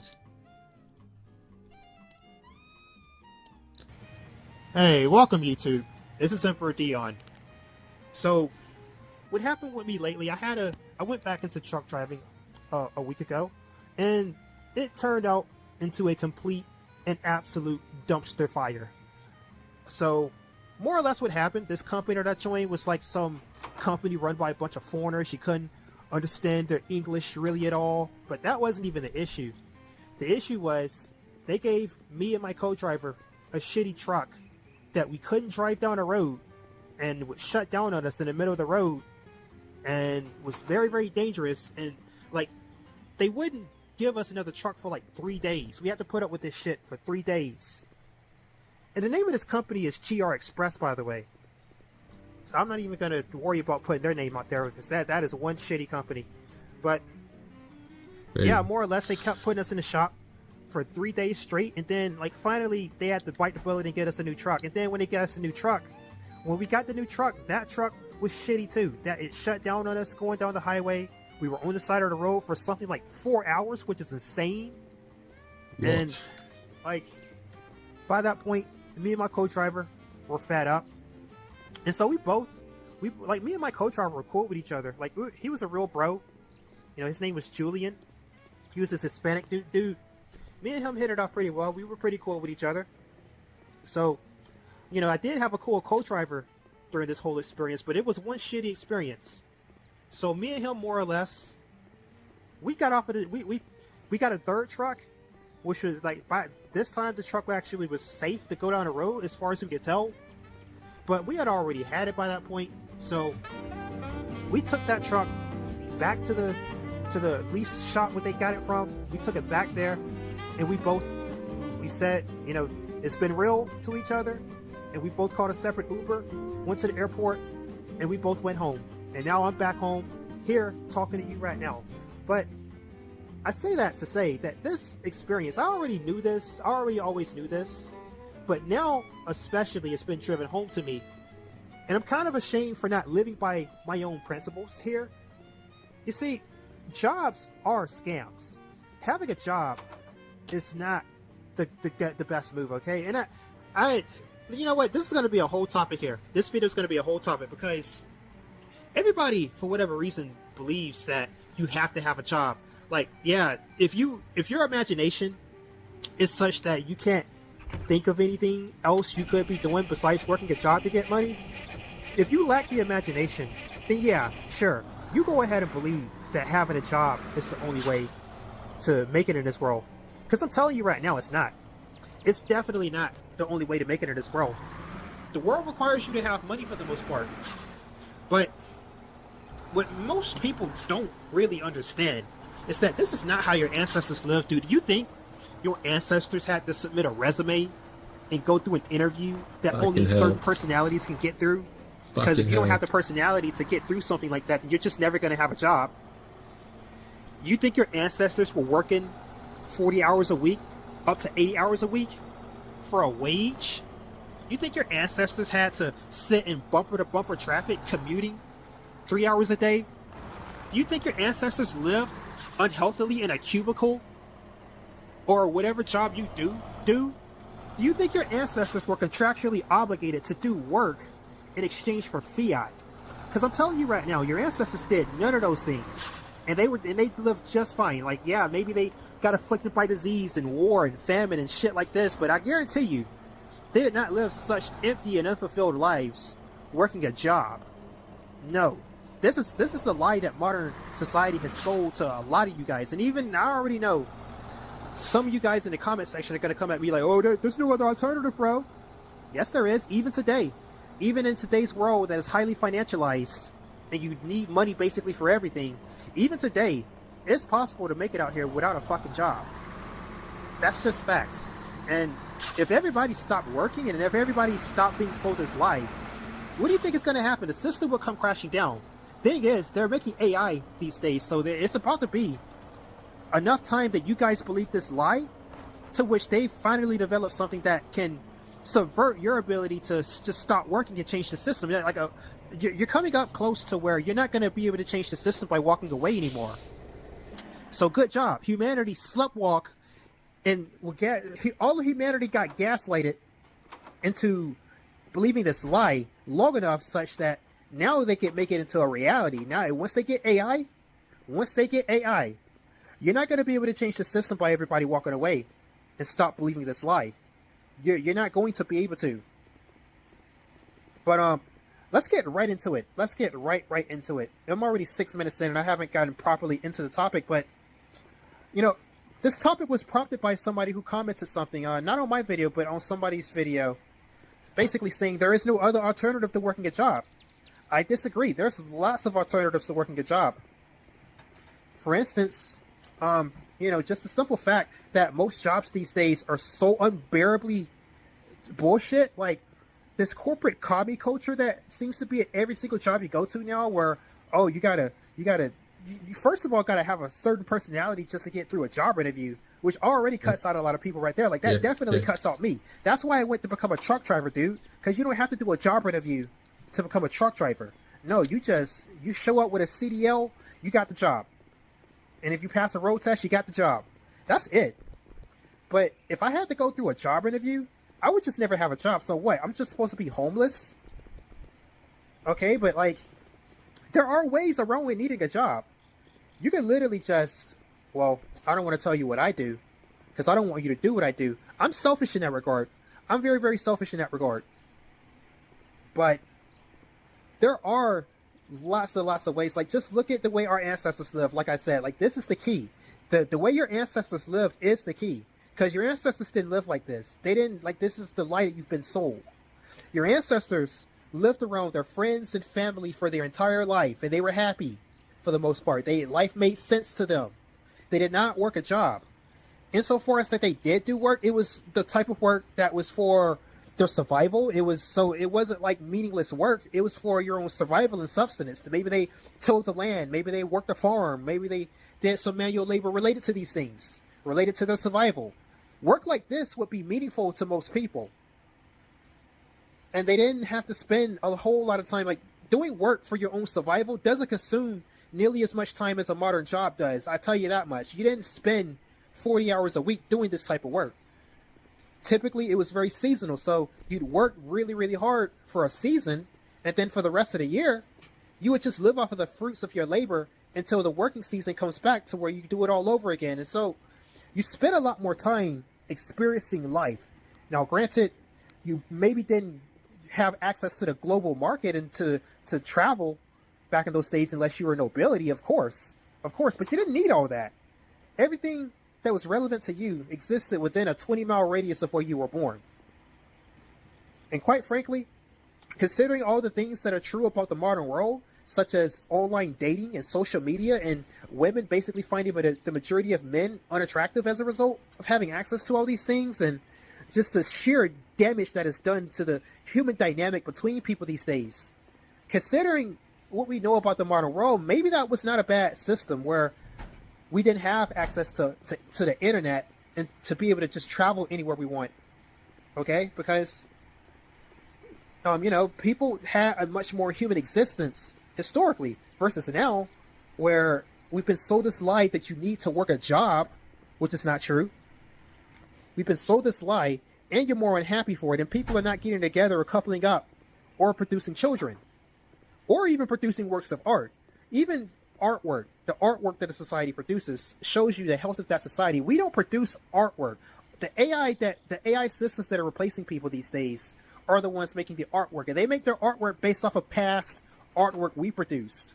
Two, by the way, AI is like this all-consuming void that just consumes and distorts everything that was beautiful about humanity into some manufactured, soulless mockery of real spiritual and human expression.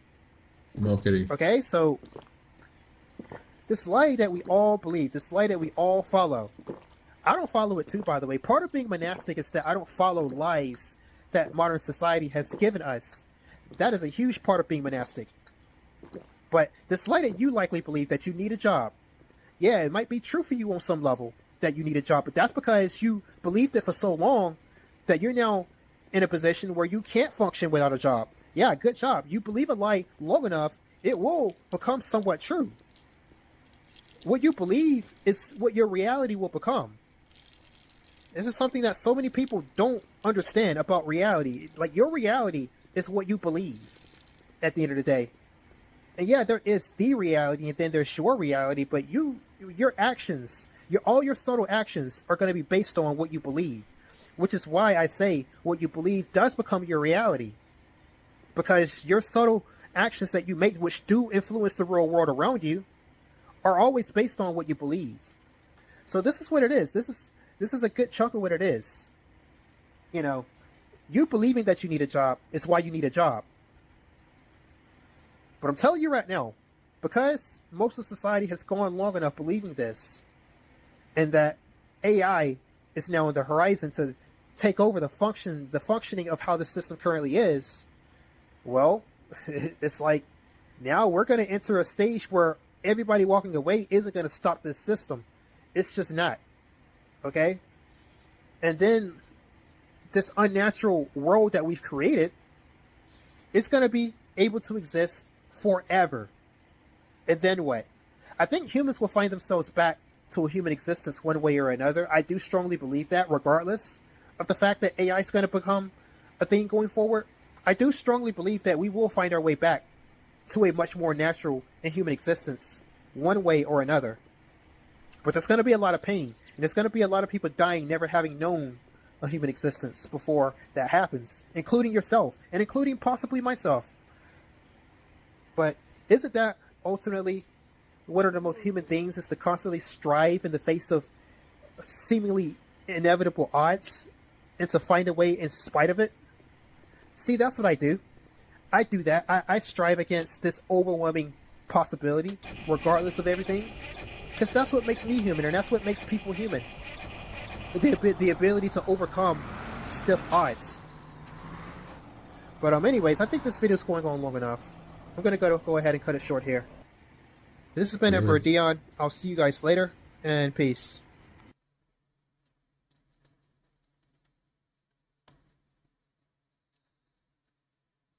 Okay.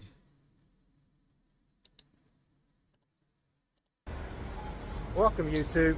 This is EmperorDion. Today's topic, I'm sitting at the Baltimore airport right now. You know, this is where Chibo the King lives, by the way. But whatever. That's neither here nor there. Speaking of Chibo the King, you know something Chibo the King did? He did code approaching. Yeah, he used to talk about how he used to code approach Asian women.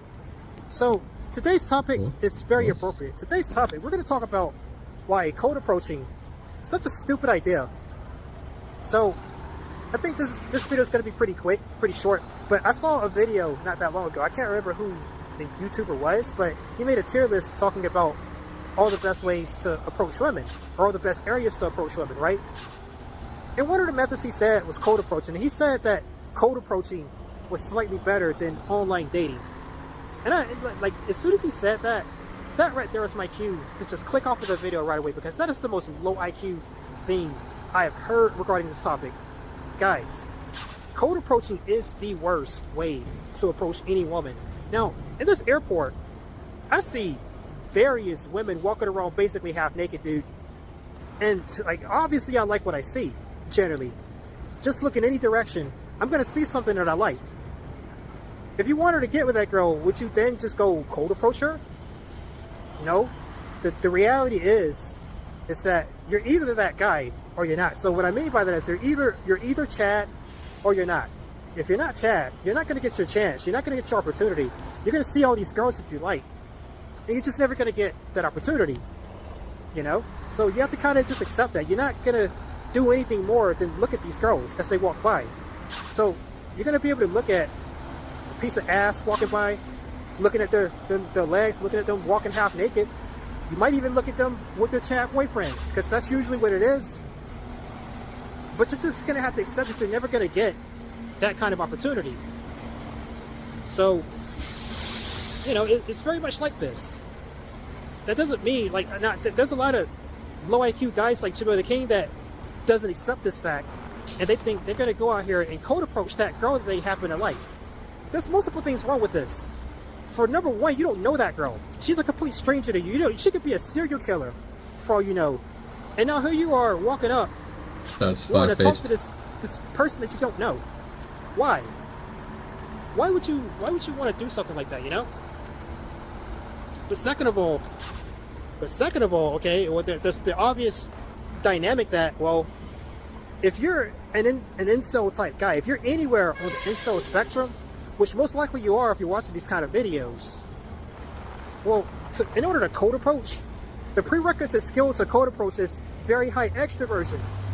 So you gotta really know how to talk to people. You gotta really know how to deal with people in the moment, especially. You gotta be very quick-witted in the moment, just dealing with and interacting with somebody, which means a very highly extroverted person, which usually is gonna mean someone who's very, very confident. So if you're anywhere on the incel spectrum, you're very likely not gonna be that kind of guy.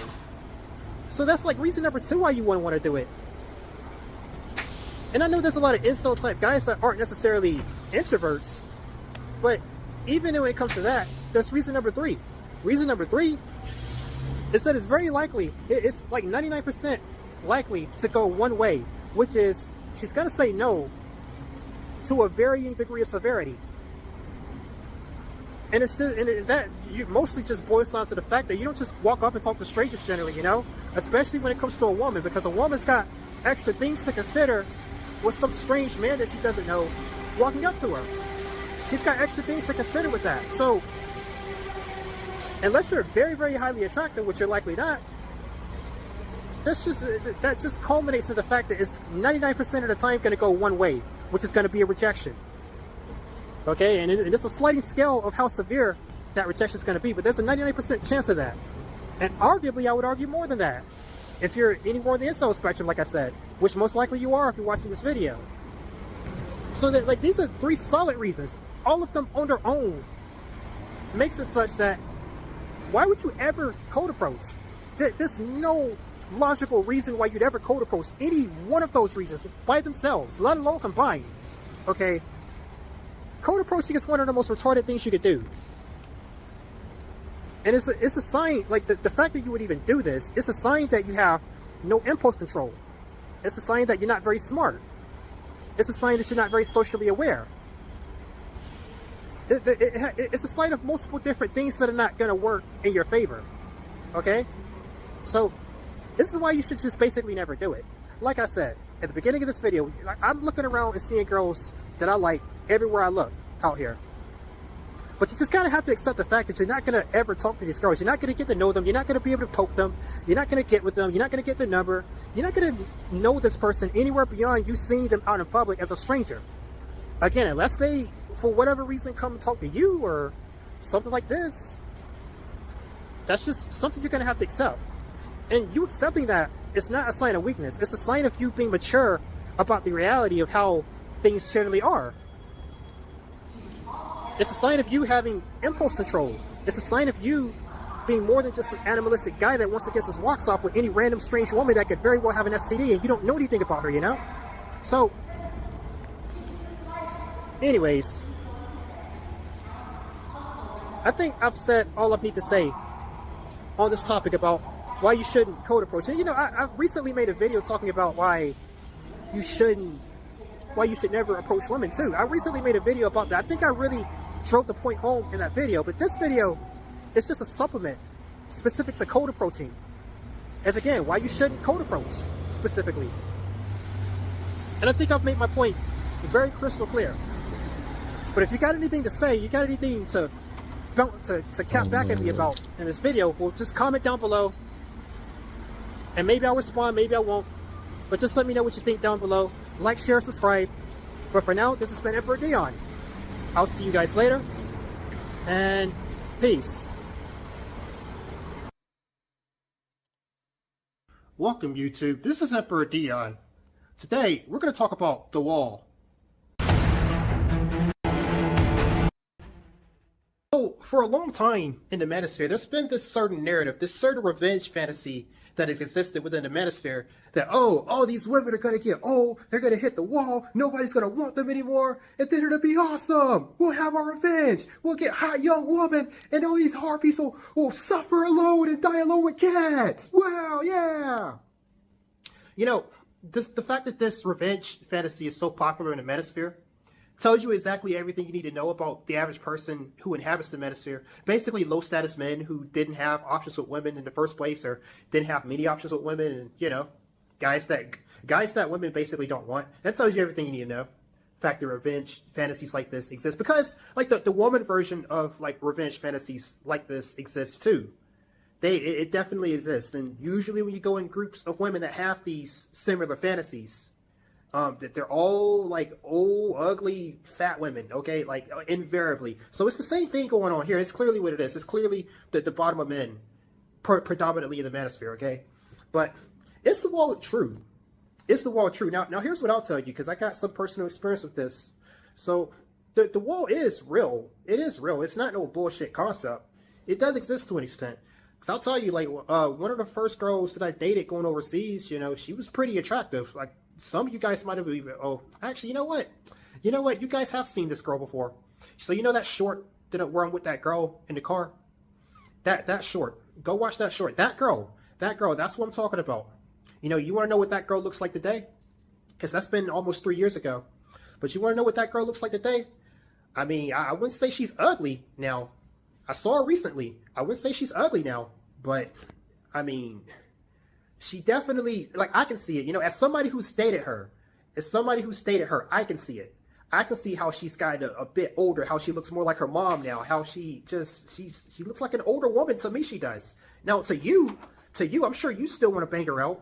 I'm sure a lot of you guys still want to bang her out and probably won't tell the difference. But from my perspective, I see the difference, you know? So that's how the wall exists. That's how the wall exists. If you are dealing with a girl where the general horny glasses have come off of you, you know, this is a girl I actually know, so like the horny glasses have come off of me in regards to her. So when the horny glasses come off of you, the wall does exist.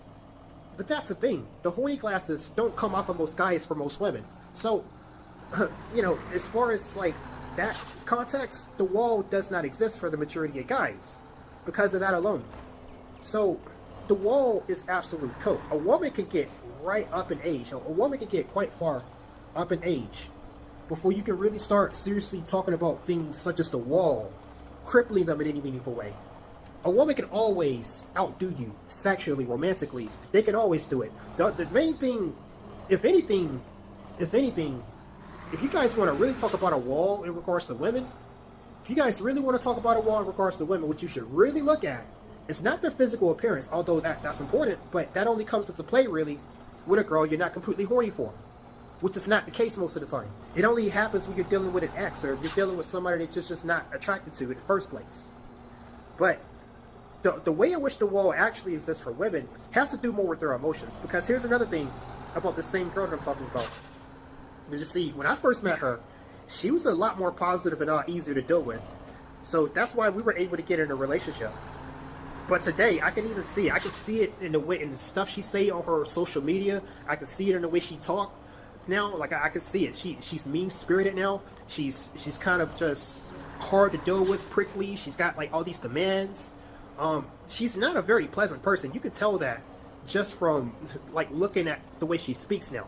She's not a pleasant person to deal with. So that's the way in which the wall actually exists for women. It's like their emotions. They're not young anymore. They're more weathered. They've gone through more brutal shit. They've had more guys like leave them. They've had more guys hurt them. They're fucking bitter. They're just, bro, that's the wall. That's the actual wall for women. That's the wall you should be more worried about.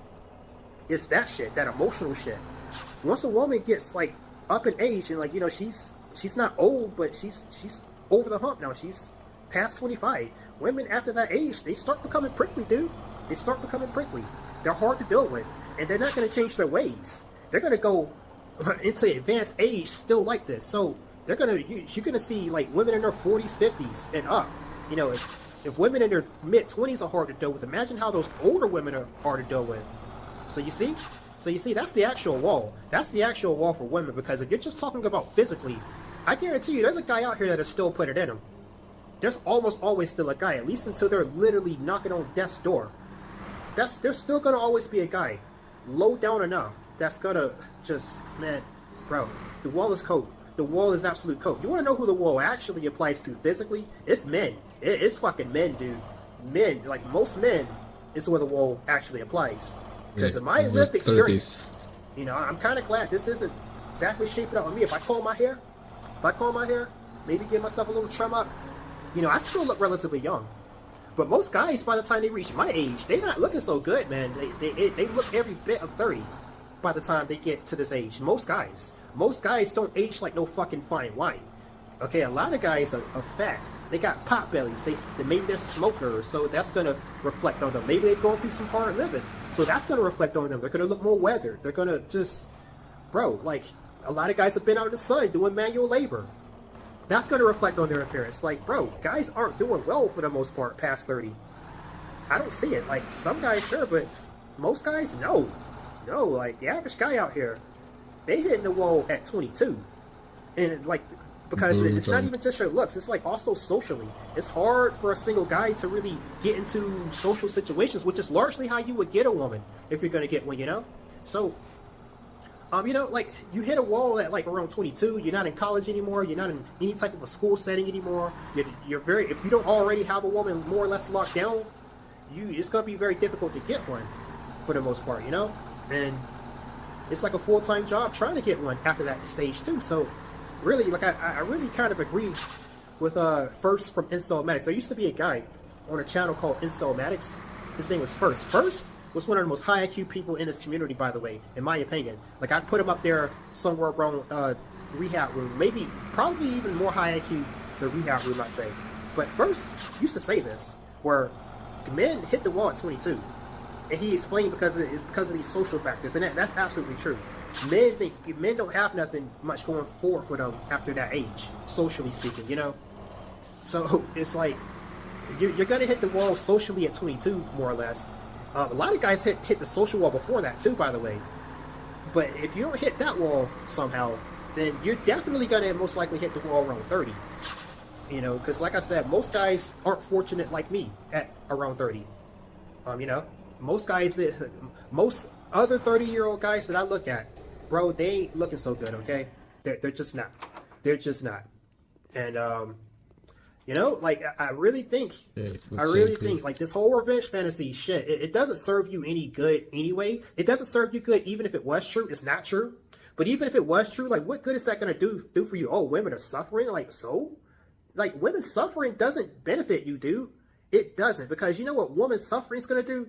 Woman suffering just makes them bitter. When a woman's bitter, they're gonna go make the world a shitty place for you. So they're gonna go start talking in the ear of some of these young women and putting strange ideas in their head to fuck them up. And that's gonna have a knock-on effect on you, buddy bucko, with the younger girls. So women suffering is not a good thing. If anything, you don't want women to suffer. You don't want them to suffer. You want, like, older women especially to be happy. You prefer them to be happy, because happy older women produces happy younger women. They're not going to have a bunch of harpies, a bunch of old witches whispering in their ear to sabotage them out of spite.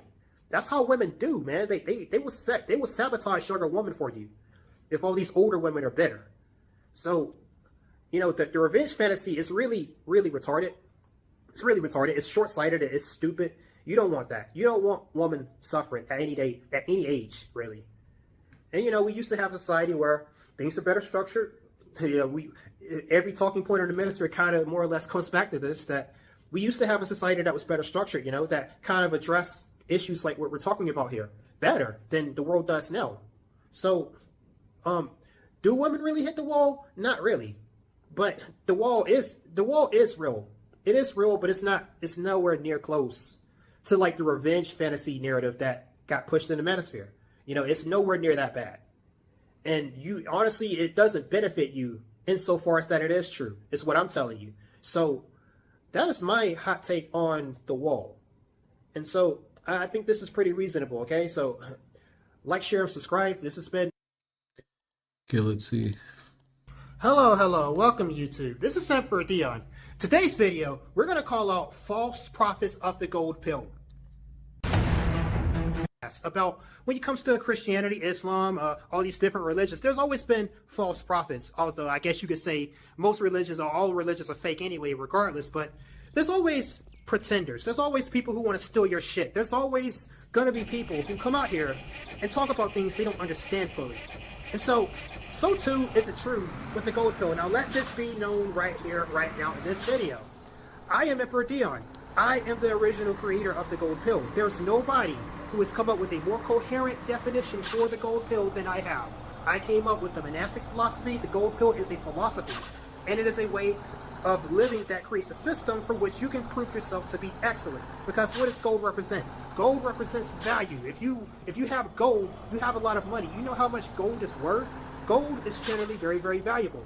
So to be gold pill, you have to be valuable, thus a person of excellence, a person who is cut above the grain of the average person.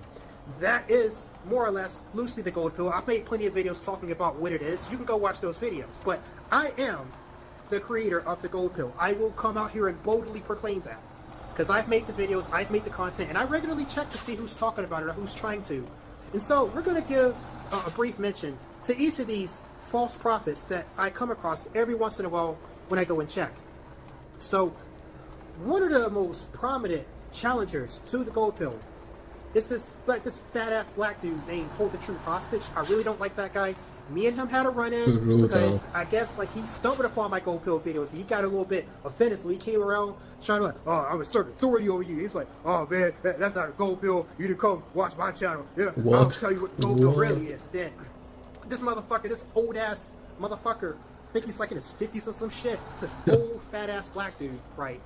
And I looked at his channel recently. He's not getting like I get more views from this guy despite having way less subscribers. But like, Lol. this guy came and contacted me on Discord, and he was trying to assert authority over me. He's like, man, you need to go get a haircut. You need to go and stop making these fucking videos. You need to start doing this and that. You need to listen to me, boy. And then I'm like, dude, who the fuck do you think you are? Like, if you don't shut the fuck up to me, he's like, oh man, you need to come to my Discord server. I'll get you right, man. So I went and joined his Discord server, and I started just poking holes in all the stupid shit he was saying over there. And then he got pissed off at me. He's like, man, I'm gonna kick you off the Discord server because you ain't know being disruptive and you need to listen to me. And I'm like, okay, whatever. So long, motherfucker, you false prophet of the gold pill. But more or less, you know what he was saying the gold pill was? Hold the Truth hostage was trying to say that the gold pill. Oh, by the way, one more thing too. Hold the Truth hostage tried to call me gray pill, which whatever the fuck that means. He's trying to call me gray pilled or whatever. But his definition of the gold pill was basically to travel. Oh, you need to start dealing with the international.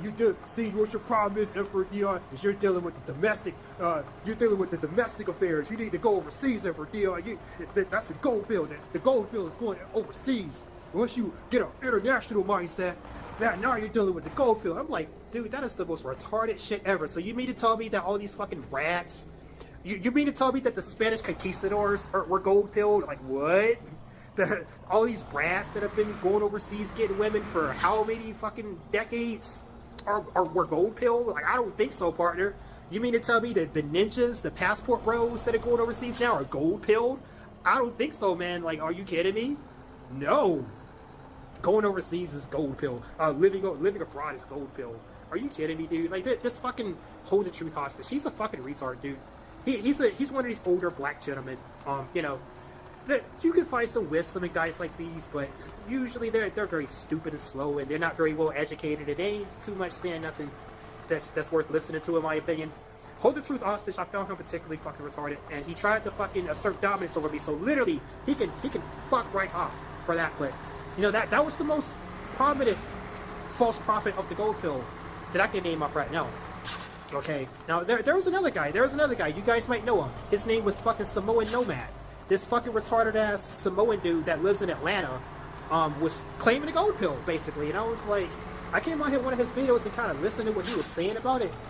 And then I just came out and said, bro, what are you talking about? Like, this stuff you're talking about here is not the least bit gold pill. Like, you're sitting here talking about red pill concepts, because that's what he was doing. He was talking about red pill concepts and trying to act as though this is like new information. This is like new things that haven't been discussed before. Like, bro, the red pill's been going for fucking how long now? Like decades at this point. Like Bruce V, you know, the PUAs go back as far as like the late 2000s. Bro, you're talking about red pill shit. Like, he was talking about body gain, which is basically like going to the gym and like getting muscles, and he was saying getting muscles is gold pill. Bro, that is so cringe.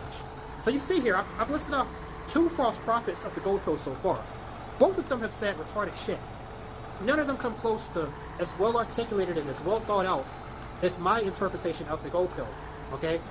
Now, I mean, Samoan Nomad, he also had a thing like, let me also finish covering Samoan Nomad right quick too, just in case you guys followed that situation and you're wondering what came of that. So, yeah, he came on my Discord server and we had a little bit of a debate.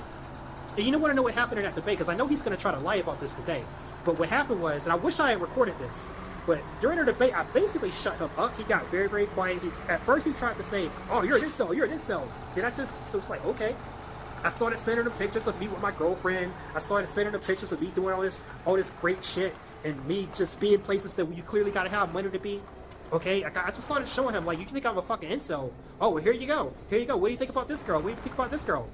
Oh, and he had a little friend with him too. Him and his friend got very, very quiet as soon as I started showing him pictures like this. And then I started going in on him, like, okay, you're gonna sit here and listen to what I got to say now. And then I started going all the way through the gold pill. I started going all the way through this and that. He got real quiet. He sat there like a good little boy and he listened. And then eventually he got his ass up off my Discord server. And then later on, like, I told him to take down his videos about me too before he left. He didn't do that. His videos about me are still up. I deleted my videos about him, but he didn't delete his. The slimy fucker. So, you know, I guarantee you he's going to try to go and say, oh, I beat him in the debate or whatever. No, that he did not do fucking shit. He sat there like a good little boy and he listened to me fucking rant at him. This will basically fucking happened. And I shut him up. So just in case he says anything else about me, that's what really happened. But let's continue. More false prophets of the gold pill. Now, this next guy actually had a pretty good, interpretation of the gold pill here. I'm not going to take that away from him, but what was his name? His name was like Shaw or something. There's this guy named Shaw. He's actually got a pretty decent sized channel too. He makes live streams and he gets like some decent views, like not great views, but you know, he's got a little bit of a following. He coined the gold pill himself, and I'm a little bit more willing to accept his definition, although I'm still going to call him a false prophet. But more or less what he was saying is that the gold pill is, he was talking about marriage.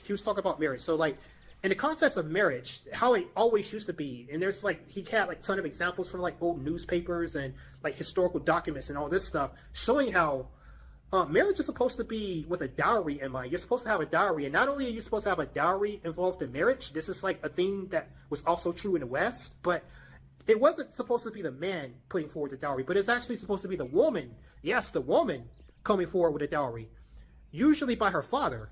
So like, he was just kind of showing how all these marriages were much more pragmatically done, and like the woman would bring something to the table, aka a dowry, and she'd have like it would be like an arranged marriage type of deal, where the woman comes to the dowry, like the father would arrange it, and that's how you used to get married. And like he was just talking about how the world kind of moved away from this model over time. And so his definition of the gold pill is that having a dowry system involved in the marriage process is actually something that really, really needs to be brought back. Basically, he was pointing out how this is how marriage always has been, how it's always supposed to be, and how it just kind of doesn't work, and how it's actually been inverted today, because now the man has to pay for an expensive diamond ring, and the man often has to come, you know, supplying the fucking dowry to the woman. The woman basically comes with herself. She comes with her body. She comes with her quote unquote beauty, which is a beauty face, dude. Like, that's nothing tangible at the end of the day, you know? So his interpretation of what gold pill means is that basically just explaining the merits of having a dowry system. Now, I'm a little bit more willing to accept that definition, as I kind of agree too that a dowry system is good to have in the process of getting married. I do believe that. I do believe that there's strong reasons why having a dowry in place would be. However, like the thing is, nowadays when you talk about a dowry, they're usually talking about the man paying. No, historically it was the woman that paid the dowry, you know, because the woman's not coming with anything otherwise, you know. It's like the man's coming forward with his income and his earning potential. The woman comes forward with a lump sum dowry. I think that would be a very fair system if that was the case. So, you know, that's his interpretation of the gold pill, and that's a bit more acceptable than what these fucking bozos I was talking about before. We're talking about like, no, the gold pill is not the fucking red pill, Samoan nomad. You fucking retard. Hold the truth hostage. The gold pill is not going overseas. You fucking retard. You know, so. This Shaw guy, I can kind of give him some props. Now, some other false prophets of the gold pill. There, you got like little small micro channels that talk about the gold pill. Apparently, there was this one video like 8 years ago where some guy offhandedly mentioned the gold pill. I don't know. But you got a bunch of micro channels that more or less talk about it. And I go through these, and they're all basically doing the same thing that Samoan Nomad does, which is basically misinterpret red pill talking points. It's like, oh, this is gold pill, bro. Oh, this is gold pill, bro. Shut the fuck up, you retard. Learn what the actual gold pill is by watching the actual creator of it, which would be aka yours truly, your EmperorDion.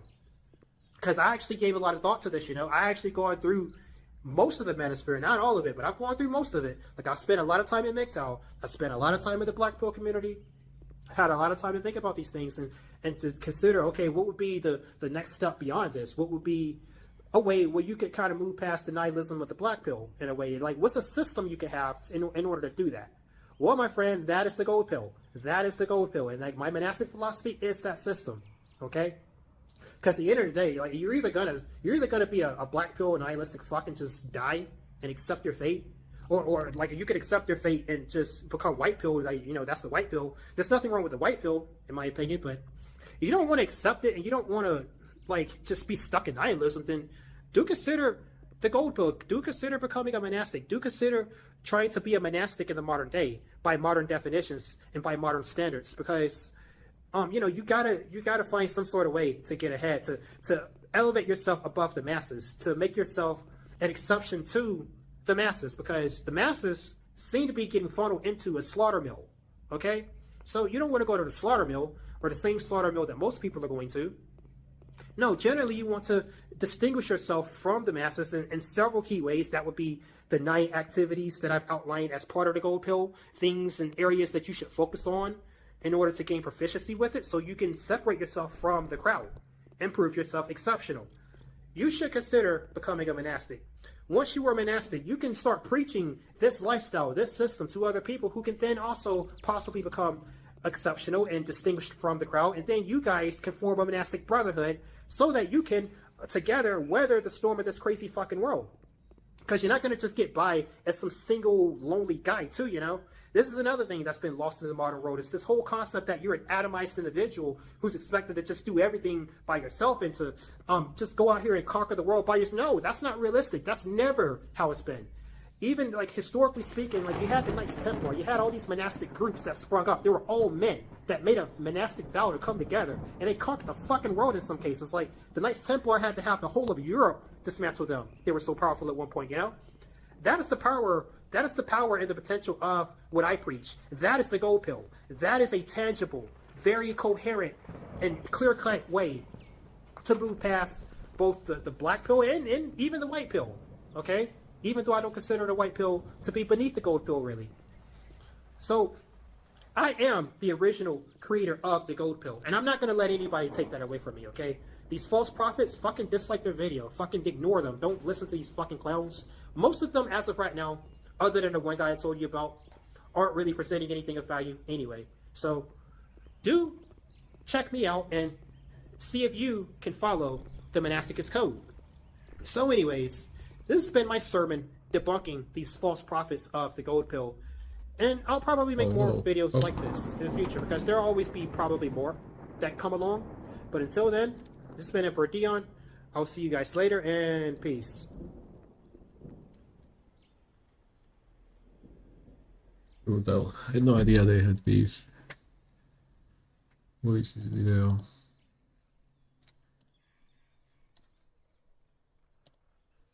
Welcome, YouTube. This is EmperorDion, creator of the gold pill. And today's topic is a very gold pill thing you need to keep in mind. And this goes to people who like to gaslight incels and give incels this stupid advice of, oh bro, just go approach her. The worst she can say is no. Well, I'm here to tell you, the worst thing a girl can say to you is not no.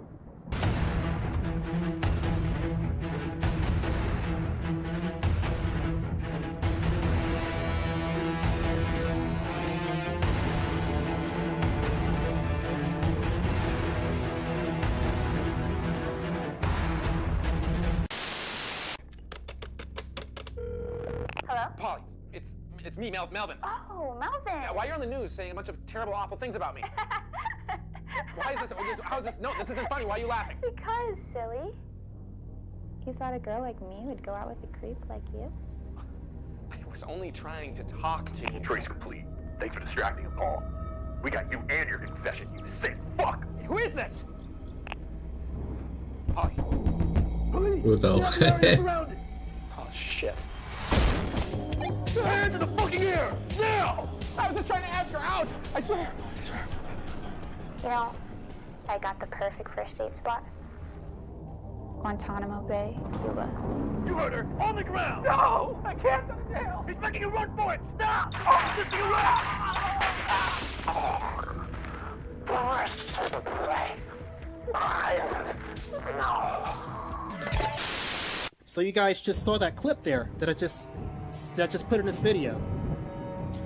I feel like too many people neglect the fact that women too are individuals. Women are thinking, breathing individuals with their own varying degrees of morality and their own proclivity to do harm, injustice, and evil upon other human beings.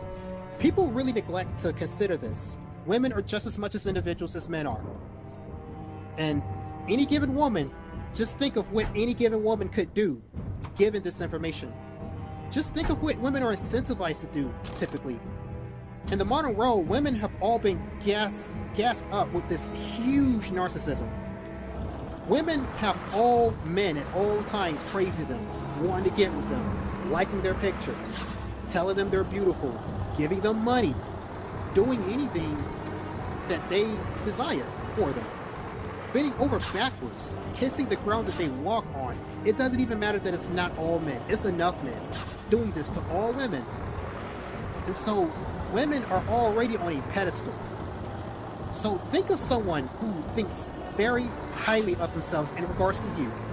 What they are going to then think of you when you present yourself to them and you don't quite measure up to their desire, their sexual desires, which are already very, very high, much higher than yours, by the way. This is what you're dealing with when you're approaching a woman. Okay, so, and there's lots of data that shows that most women think that most men are fucking butt ugly. And again, keep this narcissism that women have in mind. So when you approach a woman, there is a wide range of possibilities, mostly skewed towards the negative side, that can happen, such as she can tell you, you're just fucking ugly. Why the fuck do you think you deserve to approach me? What makes you think I'm in your league? What makes you think you have a chance with me? She could go and tell someone that you tried to rape her. She could go contact your employer if she knows who you work for. She could go contact your HR department and be like, you know what? This man, he tried to approach me. He made me feel very uncomfortable. She can call the police. She can tell your family members. She can contact she can spread rumors about you. She could even, if she's unhinged or something like this, she could pull out a gun and just shoot you and call it self-defense. And because she's a woman, there's a non-zero chance that she could get away with it. Gentlemen, the worst thing she can say is not no. It is pretty likely, it is extremely likely, given the data, and given what we know is true, that she can hard reject you. You know what a hard rejection is? It's when a woman goes way out of her way, not only to not just reject you, but to completely emasculate you, strip you of your manhood, strip you of your dignity as a human being. And this is something that women have no problem doing, because they already don't have an incentive to respect men in the modern world, because they have been gassed up so high by a lot of men already. So they already are in this position of royalty relative to the average man. They don't have a reason to think very highly of you. They don't have a reason to respect the average man. So more likely than not, they are going to hard reject you. And these hard rejections, they take a toll on you, mentally, psychologically, and ultimately physically if you go through enough emotional abuse like this. You know, I've said this, I have this theory that proves more often than not to be true due to studies, that most human beings are not resilient. Human beings are like a flower. You have to preserve a flower through hard work and care, very careful care. You got to be nurtured like a flower. Your mind has to be nurtured like a flower. Because if you let too many traumatic events, such as hard rejections, happen to you, it's going to chip away at your self-esteem. You might want to cover it up with the crying Wojak meme, where you have the smiling mask on, but underneath the mask you're crying. You might want to do that. You can do that, but you're hurting. Underneath that, you're really hurting, and a lot of that damage is very difficult to impossible to recover from. So each and every time you take a hard rejection, you're doing potentially permanent damage to your psyche, to your emotional well-being, to your self-worth, to your self-esteem, and possibly to your status. So you're standing in view from other people, because if other people see you getting hard rejected or find out about you being hard rejected through the rumors, if other women see you getting hard rejected, that's a permanent hit to your social status. Gentlemen, the writing is on the wall. Do not approach women. And, you know, for a long time, this is why I thought, you know, you guys remember how I pick on Jamil the King. So yeah, this is one of the reasons why I found it difficult to respect Jamil the King. Because Jamil the King in his videos would talk about how he would cold approach women.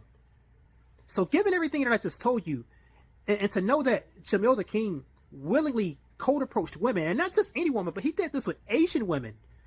You don't cold approach Asian women, dude. Asian women are shy. They're the women that are the least likely to know how to deal with this uncomfortable situation. Like, it's an uncomfortable situation when a random man, a stranger male, approaches any woman, but especially a woman who's already shy. It's irrational. it doesn't make sense. And your natural instincts tell you this is wrong when you're doing it too, by the way. Yes, it's unnatural for you to approach any random woman that you don't know. You have an instinctive feeling in you that makes you feel bad when you're doing it. This is not a coincidence. Your natural gut instinct is not lying to you. Don't do it. It's a bad idea. It's not good to do that. So Jamil the King subjected himself to cold approaching Asian women. You want to know what that tells me? He had to ignore his own biological natural instinct telling him that this was a bad idea. He did it anyway. He ignored his own instincts telling him not to do this. So that means Jamil the King is mentally deficient. He's retarded, basically. He's mentally retarded. He's slow in the brain. So Jamil the King is retarded, is what this told me. This is definitely one reason why I cannot respect Jamil the King. He's retarded. He had his own biological instincts telling him this is a bad idea, and he did it anyway, on a group of women that this is the least likely to work with.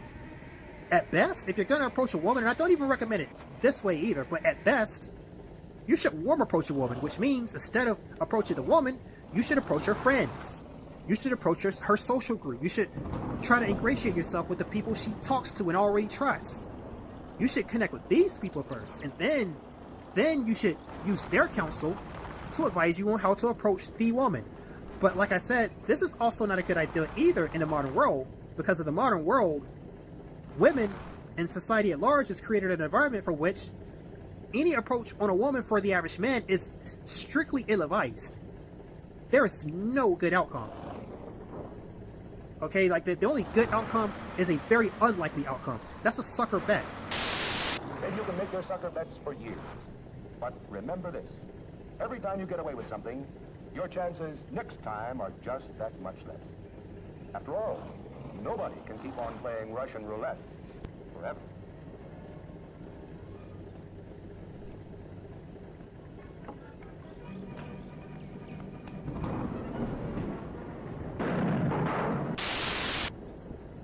And when you're playing a sucker bet, well, that's just not good odds. That's just not good gambling. That's not good business either.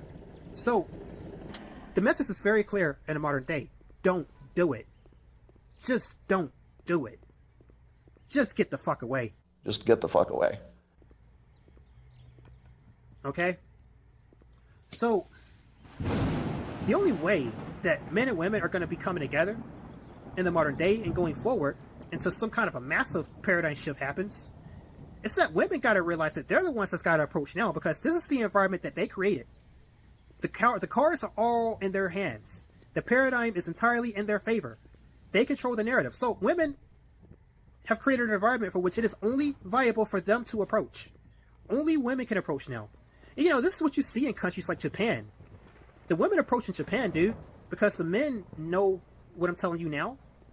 They don't approach. They don't do it.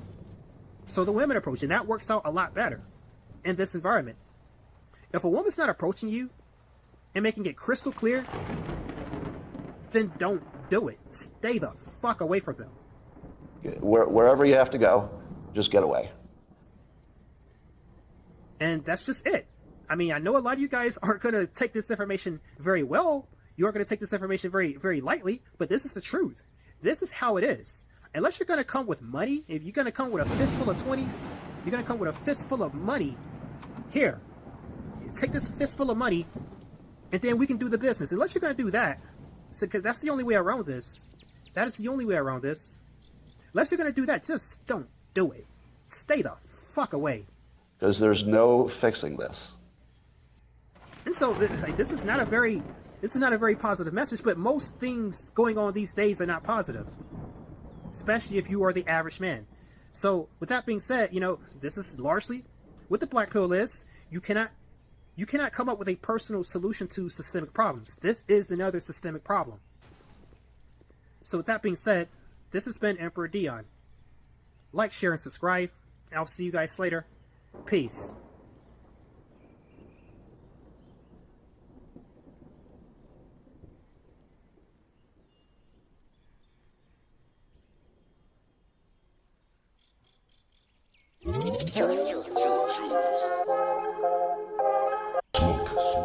New values. Set on his goals. I miss the sweet. I hate talking Bennett. My opinion about him's not much different from most black people's, but I don't hate him because of what he says, or like.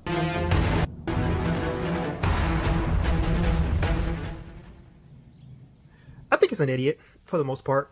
My opinion about him is not much different from most black people's, but I don't hate him because of what he says, or like I don't think what he's saying is necessarily untrue. I don't like him because he's siding with people who obviously don't like him because he's black, or people who by necessity can't like him because he's black. You know, it's like being a sheep trying to side with wolves. Like these are actual hardcore racist beliefs that you're holding here. Like the dude's talking about Hitler. Like, are you kidding me, guy? Like the mustache man. There's no angle from which you can defend Mustache Man. Like, yeah, the dude was bad. No matter which way you slice it, the only way you can say Mustache Man was a good in the world is if you are intentionally lying and intentionally being dishonest. There's no angle from which you can justify Mustache Man. None whatsoever. I really wish anybody who disagrees with me come fucking debate me. I will tear you apart if you debate me. Which is why I know nobody's gonna come debate me directly about any of this stuff. But yeah, Kanye, he's an idiot, man. He's siding with wolves. He's a sheep siding with wolves. You know, this is a big reason why I choose not to believe in the whole JQ thing. Because for one thing, you have to, if you look at the world rationally, like, okay, you got a big cabal group of people based on race that are running the show. Like, what? No, I don't buy that. You guys know like how difficult it is to get people to do anything. It's hard to organize people. It's hard to get everybody on the exact same page about basically almost anything. And when it does happen, it's a beautiful sight because it's rare. So to sit here and say, oh, the Jays are running the show entirely and nobody else has got any input in this, as according to what these guys will say, I don't buy it. It's really hard to do something like that with people, and especially getting people to do this over a long period of, like, they're talking hundreds of years of this activity going on. Hundreds and hundreds of years. Like, dude, you know, nations eventually fall, right? Like, a nation is supposed to last the test of time, but nations don't, because it's difficult even to hold a government or a nation entirely together over time. So to hold together some secret society over time, and like, yeah, there's been groups that have done that before, like for instance the monastics. The monastics are a group that's generally held together over time, but see, look at how outdated the monastics look at the current day. They're very outdated, dude. Like, try telling a modern man that he can't get no ass and he can't pursue money. Try telling a modern dude that. Ain't nobody trying to join that shit for the most part unless you were born into it somehow. And it's the same thing with like the so-called Jays. Like, for them to have lasted and done the same articulated thing over hundreds of years, I'm sorry, they're still human. Unless you're gonna sit here and say the Jays aren't human or something and they're the fucking lizard people, then I'm sorry, that's just, according to the laws of what I know to be true about humans, that's just not something that's gonna go down. And if it's insofar as that it is going down, they're not the only people doing it. There's other people that are putting a good amount of input into it. So you probably got plenty of white folks, plenty of black folks, plenty of Arabs, plenty of Hispanics, plenty of Asians, plenty of everybody that's got some input in on this whole conspiracy insofar as that it is true. I guarantee you.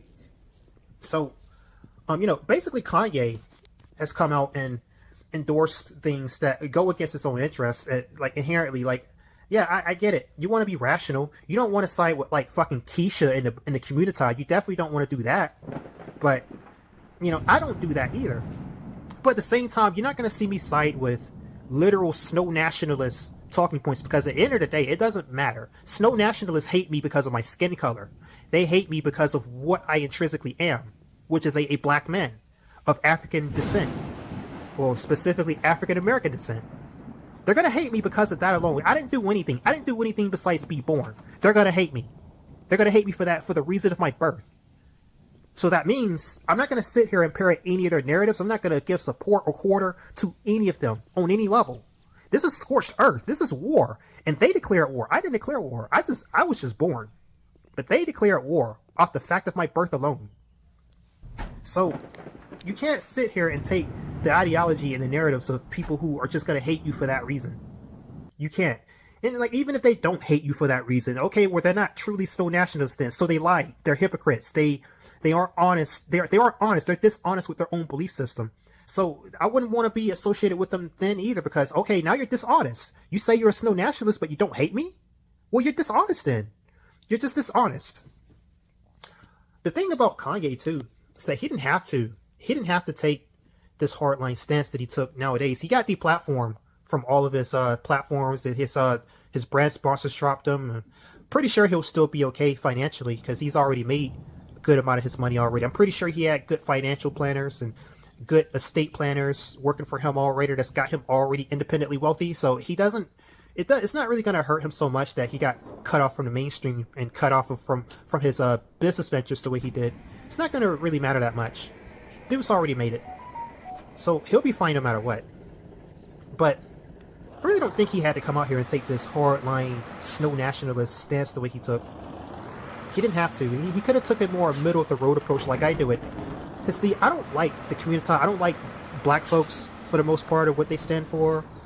And that applies to the people who subscribe to the community, by the way. It doesn't apply just because you're black. It applies strictly to the community and the people who support Carmelo Anthony too, like those kind of people. The BLM type of people. You know what I'm talking about. I don't like those people. I would never side with those people. At the same time, I would never side with snow nationalists. I would never side with any of their rhetoric. I would never side with any of their worldviews. Even looking at their worldviews objectively, you can't convince me that the Jays are out here doing this type of shit for hundreds of years and still being able to hold that together. I'm sorry, that's just not how humans work. You can't even hold governments together for such a long period of time. Like, the government will inevitably change, and whatever their original purpose was, it'll be different hundreds of years later. Like, you look at the UK right now. The UK isn't like the British Empire. The UK is fundamentally different. And hundreds of years from now, if the UK is still around, the UK will be different hundreds of years from now than it is right now. That's how it works. So I don't believe them even looking at their ideology on its own. And I certainly am not going to subscribe to their whole theories about race and all this shit, because that's just going to be negative implications for me. Why would I? I don't want to live in a world where most people are thinking the things that they're thinking. Just straight up, that's never going to be a benefit to me. And plus, if they're honest to their own ideology, they should hate me too. So I'm not going to side with either side of that, you know. I'm not going to side with either side of that.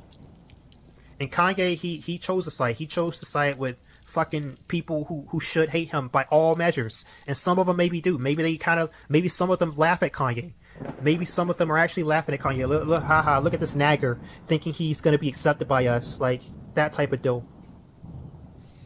You never want to be this type of, like, yeah, I get it with, like, you know, Uncle Tom. The Uncle Tom slur is used as a way for black people to kind of come at you if you don't subscribe to the community or whatever. Like, I get called Uncle Tom, for instance, but am I really an Uncle Tom? No, because I don't subscribe to the other side of this too. I don't subscribe to the opposite side, but Kanye does. So I think the Uncle Tom insult would actually apply to Kanye. That is an Uncle Tom. For me to side with like snow nationalist talking points would be a betrayal of my ancestors. I know what my ancestors actually said. I know what my ancestors actually wanted and what they actually did. I'm not going to betray my ancestors by siding with fucking snow nationalists. I'm not going to portray my ancestors by siding with what the community is doing now. And you know, another bad thing about Kanye is that he actually made a lot of good music back in the day. You know, he like a lot of people's favorite songs come from Kanye West. Like, a couple of my favorite songs maybe come from him. I remember hearing his music on the radio, and you know, certainly most of my family liked his music. I liked a fair amount of his music. You know, he had a lot of good things going. He had a big cultural impact, you know. He had a big cultural impact on many people, not just black people, but many people. White people too, a lot of people. He had a big cultural impact, and he's one of those guys that can go down in history as like an important figure culturally too. But he had to throw all of that away to side with snow nationalist talking points. Like, are you kidding me, guy? Are you kidding me? So, and again, he doesn't have to do this. Like I said, the dude's independently wealthy. He doesn't have to do this. He didn't have to do this. He could have went middle of the road. And yeah, he probably wouldn't have made any friends. See, I don't make any friends going middle of the road. I don't make any friends with, like, the community people. I don't make any friends with snow nationalists. Fuck both of you. Fuck both of you. But, you know, Kanye can afford to be like that. He can afford it. He doesn't need anybody. You know, he could have still also held on to his business ventures too. He could have still held on to his businesses if he had gone middle of the road. I don't think like everybody would have dropped him necessarily. Like maybe the mainstream media would stop bringing him up, but he wouldn't have necessarily been dropped by his businesses if he would have went middle of the road. I don't think. Or hell, if he had just not said anything at all, if he had just shut the fuck up and not said anything at all, that would have been pretty good too. Because I think if I was at his level, I wouldn't say shit. I wouldn't give an opinion one way or the other. Like, oh, does Carmelo Anthony should be innocent? Yeah, sure, why not? Oh, do you think Carmelo Anthony should be put in jail? Yeah, sure, why not? Whatever you ask me, I would just agree with you, no matter what it is. So yeah, I wouldn't have a consistent political view if I was at his level. I would just agree with whoever the fuck is talking to me at the time. And that's what a lot of people at that level do. They don't have any strong political affiliations. No, they just agree with whoever's talking to them at the time. That's what I would do if I was at his level. He could have just did that, and everything would have been honky-dory. But no, he had to do the stupid thing and side with people who have to hate him by the virtue of their own ideology. So I don't know. I guess that's just my little opinion about Kanye. And there's a song that I sung at the beginning of this video. You know, I missed old Kanye, straight from the gold Kanye, straight from the soul Kanye, set on this goals Kanye. Yeah, that song's pretty fucking accurate, you know? That song's pretty fucking accurate about how you probably should feel about Kanye. Obviously, if you're one of these snow nationalists, you shouldn't like the guy because he's black, but you probably do like him because he's parroting your narrative. So, I mean, I guess there's that. But anyways, I don't really like him so much anymore. He didn't have to do this. He could have just went middle of the road. Fuck the community, fuck snow nationalists. End of the day. Or he could have just did neither and just agreed with whoever's talking to him at the time. But whatever. Anyways, let me cut it short here and stop rambling. This has been EmperorDion. I'll see you guys later, and peace.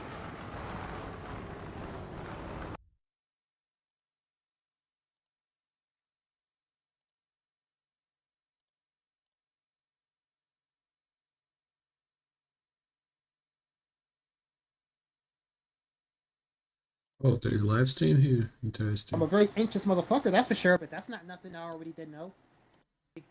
Won't be making too many more videos. Once that happens, we'll see. Well, they came up with this stuff. Capitalist, I'm not a communist. I'm not a black nationalist. I'm not a white nationalist. You can't lump me into any group. I've already made it very well clear what my viewpoints are. I am the inventor of the gold pill monastic ideology, and that's like my own little personal philosophy. But what that means is you can't lump me into like this. You can't lump me into any other group, really, that people kind of associate themselves with.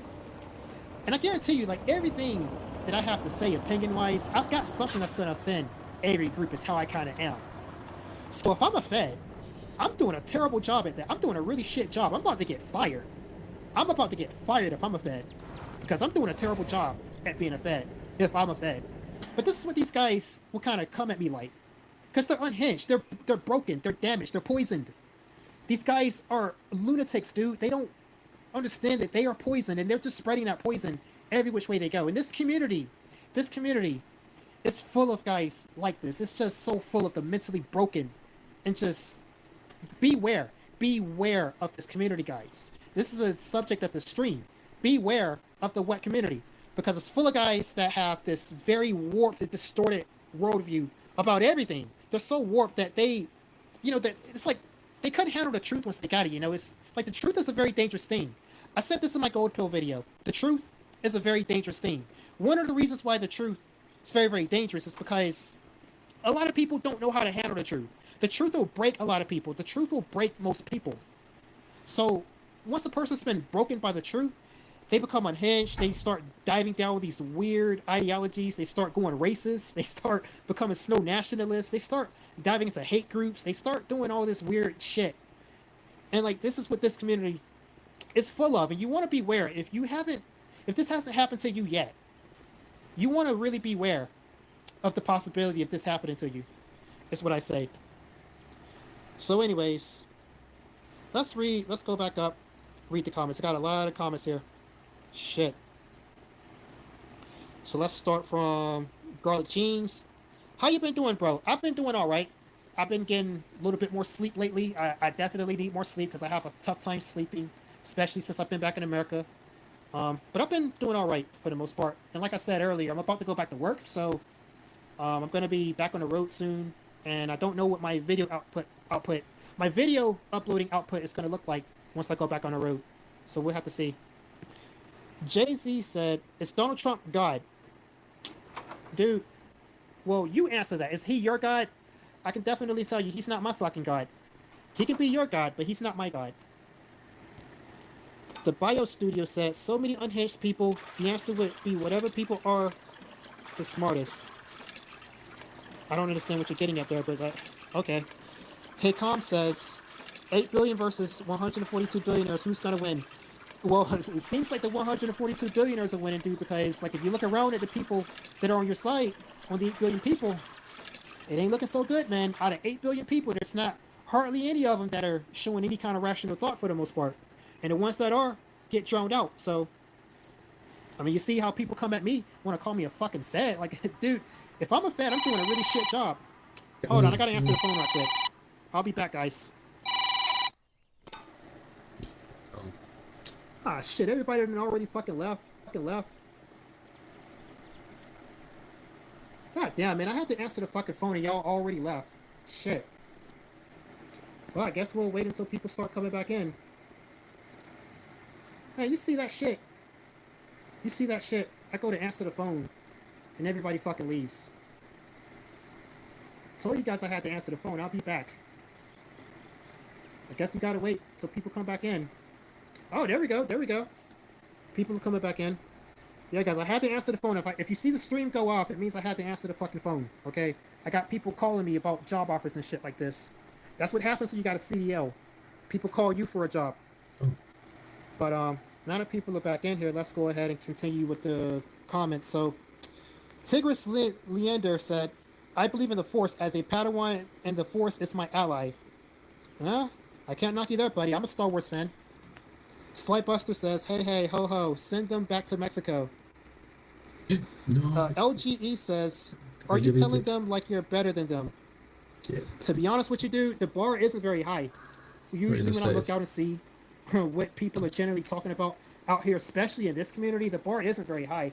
You know, most people in this community are talking about women, dude. They talk about why they can't get their dick wet, what women are doing. Like, they want to know about how to get women. And the truth of that matter is, if you ain't already getting women, you're probably not going to get women. That's the truth that nobody wants to really hear about that, but that's the truth. That's what most people are kind of talking about in this community. So, and then outside of those people, you got these race realist motherfuckers who, there's no way that these guys are successful in life, because if they were, you don't see successful people with ideas like that. I'm just saying. So, the bar isn't very high. Do I think I'm better than people? I'll certainly say I think I'm better than some people, definitely. There's definitely some people that I'm better in. That's a guarantee. So if that answers your question, then there you go. Jeremy Lindsay says, "The word slave should never even come out of your mouth. You never were a slave, and you don't know anybody who was one alive." Yeah, that's true. That's true. But, you know, I don't really have this victim mentality like a lot of black folks have about it either. Like, I respect my ancestors. I respect my ancestors enough to not sit here and try to use their actual victimhood as an excuse for why I'm not doing what the fuck I want to do today. Because that is true. I don't know a slave. You don't know a slave. There's nobody alive right now who was a slave. So, I mean, black people really do need to stop using that as an excuse. Jeremy Lindsay says, "If you don't agree with anybody, then why are you on here just to argue?" Dude, I don't argue with people. I just come out here, I say what I say, and people want to argue with me. Like, literally, that Masoda dude said to me that he wanted to debate me in the comment section. I'm like, well, I'm not going to debate you in a fucking comment section. You're either going to bring your ass on here on a live stream and debate me in front of people so I can hear your voice, or we're just not going to have a dialogue at all. Like, I'm not on here to debate nobody. I don't want to debate. You see, I block people. Yeah, I will block your ass. I'm not debating you. If you want to debate, come on here. Fucking come on here. I'll set it up. I'll set up this whole thing with you. We'll set it up. We'll get a live stream going.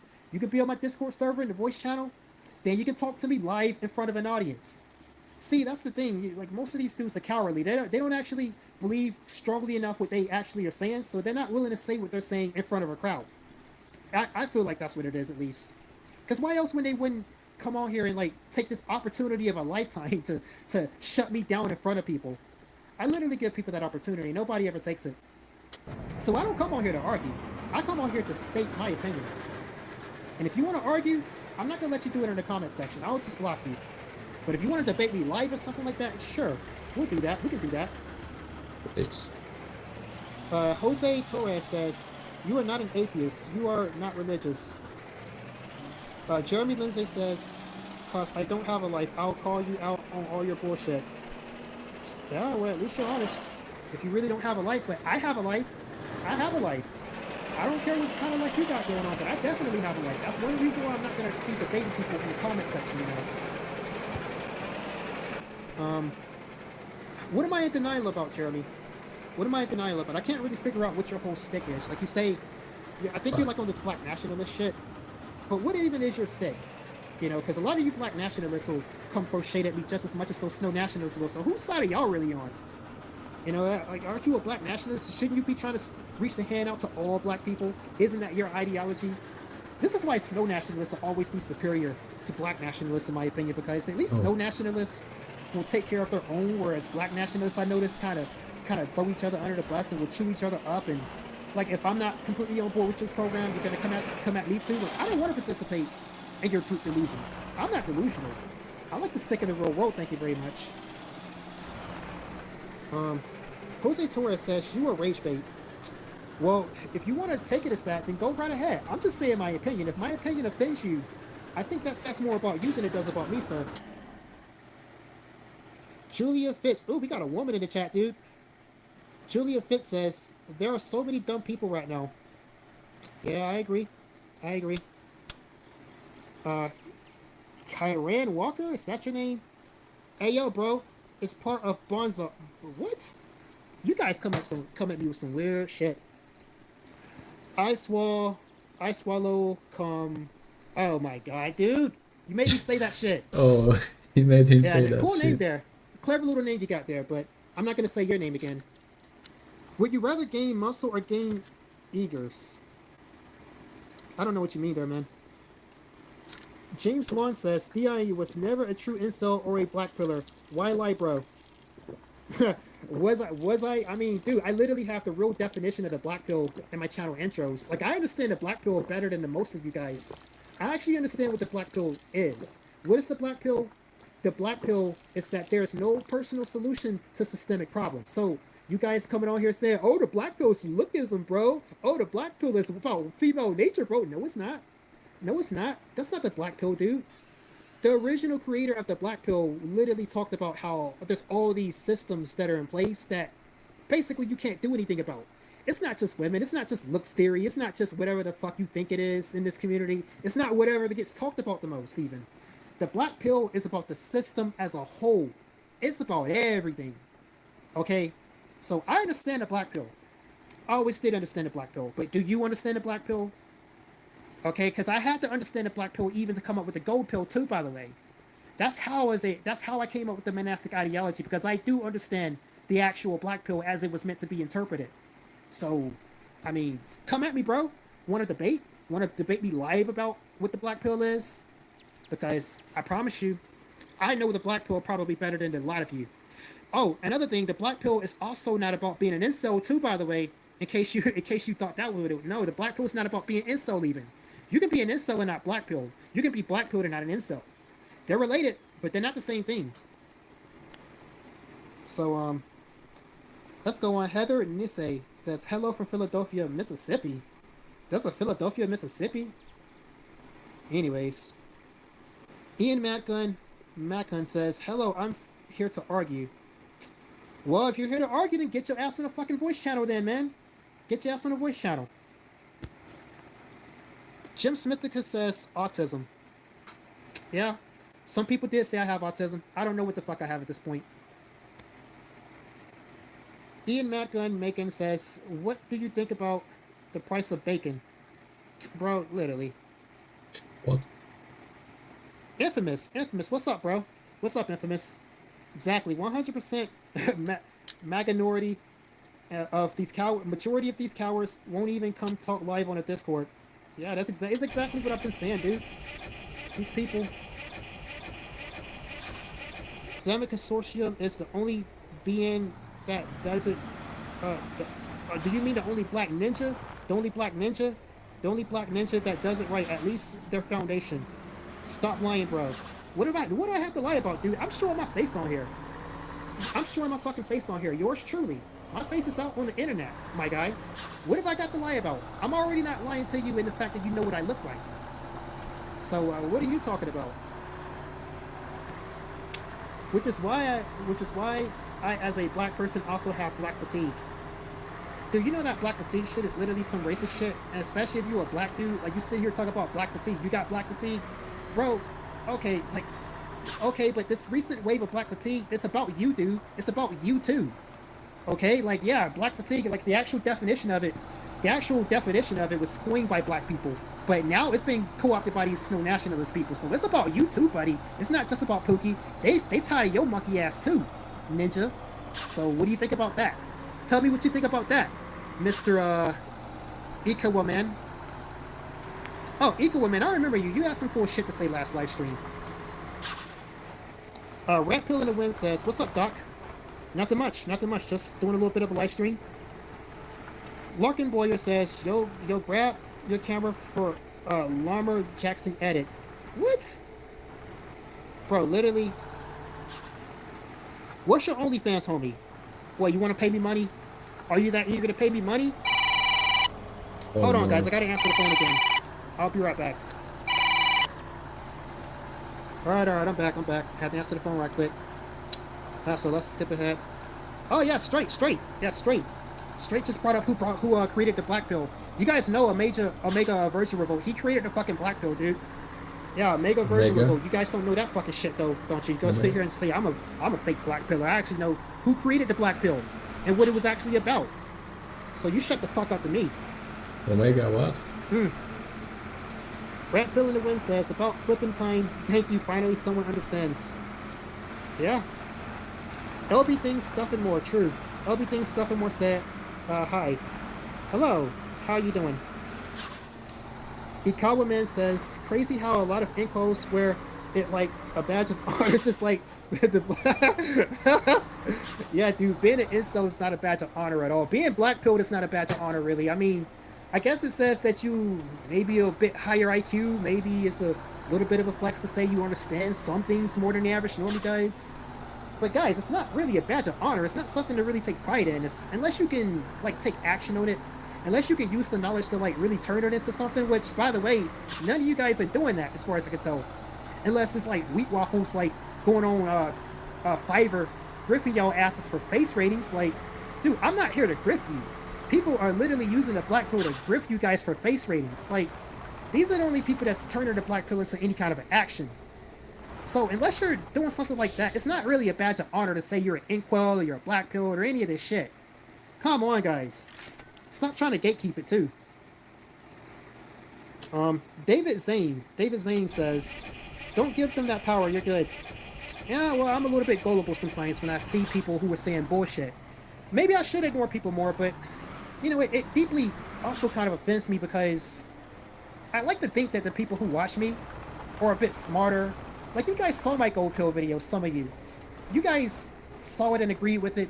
I would expect you guys to be a little bit higher IQ than like some of the shit I see getting spewed in my comment section at times. And you guys don't understand too. Like, if you're a YouTuber at any level, you're gonna get like all kinds of creatures just coming at you in the comments saying like the most awful, despicable shit that you could think of. Like, you really see the worst of people when you are like on YouTube making content at any level. It doesn't matter whether you're big or small. You're gonna get these fucking creatures just come out of the whatever cesspool they were born in. Just make a couple videos. You'll see exactly what I mean. No matter what you say, no matter whose ideology you hit your wagon up to, you're gonna get these people come out the woodworks. And especially when you're a guy like me, who kind of comes up on my own ideology. Like, I'm not, like I said, I'm not on nobody's side. So, like, I'm not kowtowing to anybody. So everybody is gonna potentially have smoke with me. You know? So, you know, it could be a bit difficult to kind of deal with this shit at times. The Sea Pilot says, you make black fatigue real. Subhuman. See? You see that? You see that right there? You see what I just read? That's exactly what I'm talking about right there. This motherfucker literally took the time out of his day to come call me a subhuman 8. You see that shit? That's the type of shit that make you want to Let's not even go there, man. Let's not even. That's why I said on my video that I would not mind being a Fed. If I was a Fed, I would take great pleasure in locking some of you motherfuckers up. I really would. Because many of you say such horrible shit to the point where I just don't have any hope in you. I think you should be quarantined off to some dank, dark room and just left there to die. Because you contribute nothing of value to humanity if that's what you got on your mind to say to somebody, to anybody. Okay. Honest to God truth. But anyways, James Lawn says, Dion is not built like that. Built like what? Ikawa Man says, I know, I wasn't saying it in the way that the anti-blacks are saying it. What the hell is black fatigue? Dude, have you been under a rock? Hey, have you been under a rock for the last month? Like, you asking what is black fatigue? You have to be under a rock to be asking that question, dude. Ikawa Man says, I know for sure, it's hard to express everything that needs to be without writing an essay.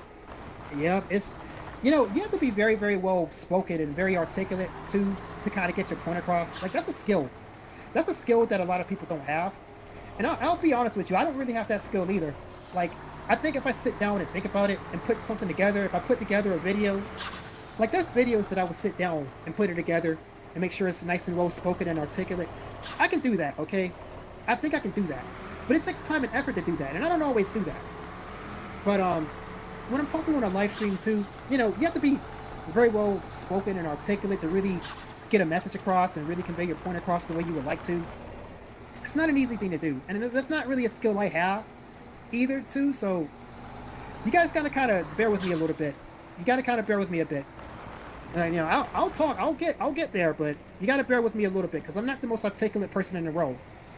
I think I'm also not the most unarticulate person in the world too, but anyways.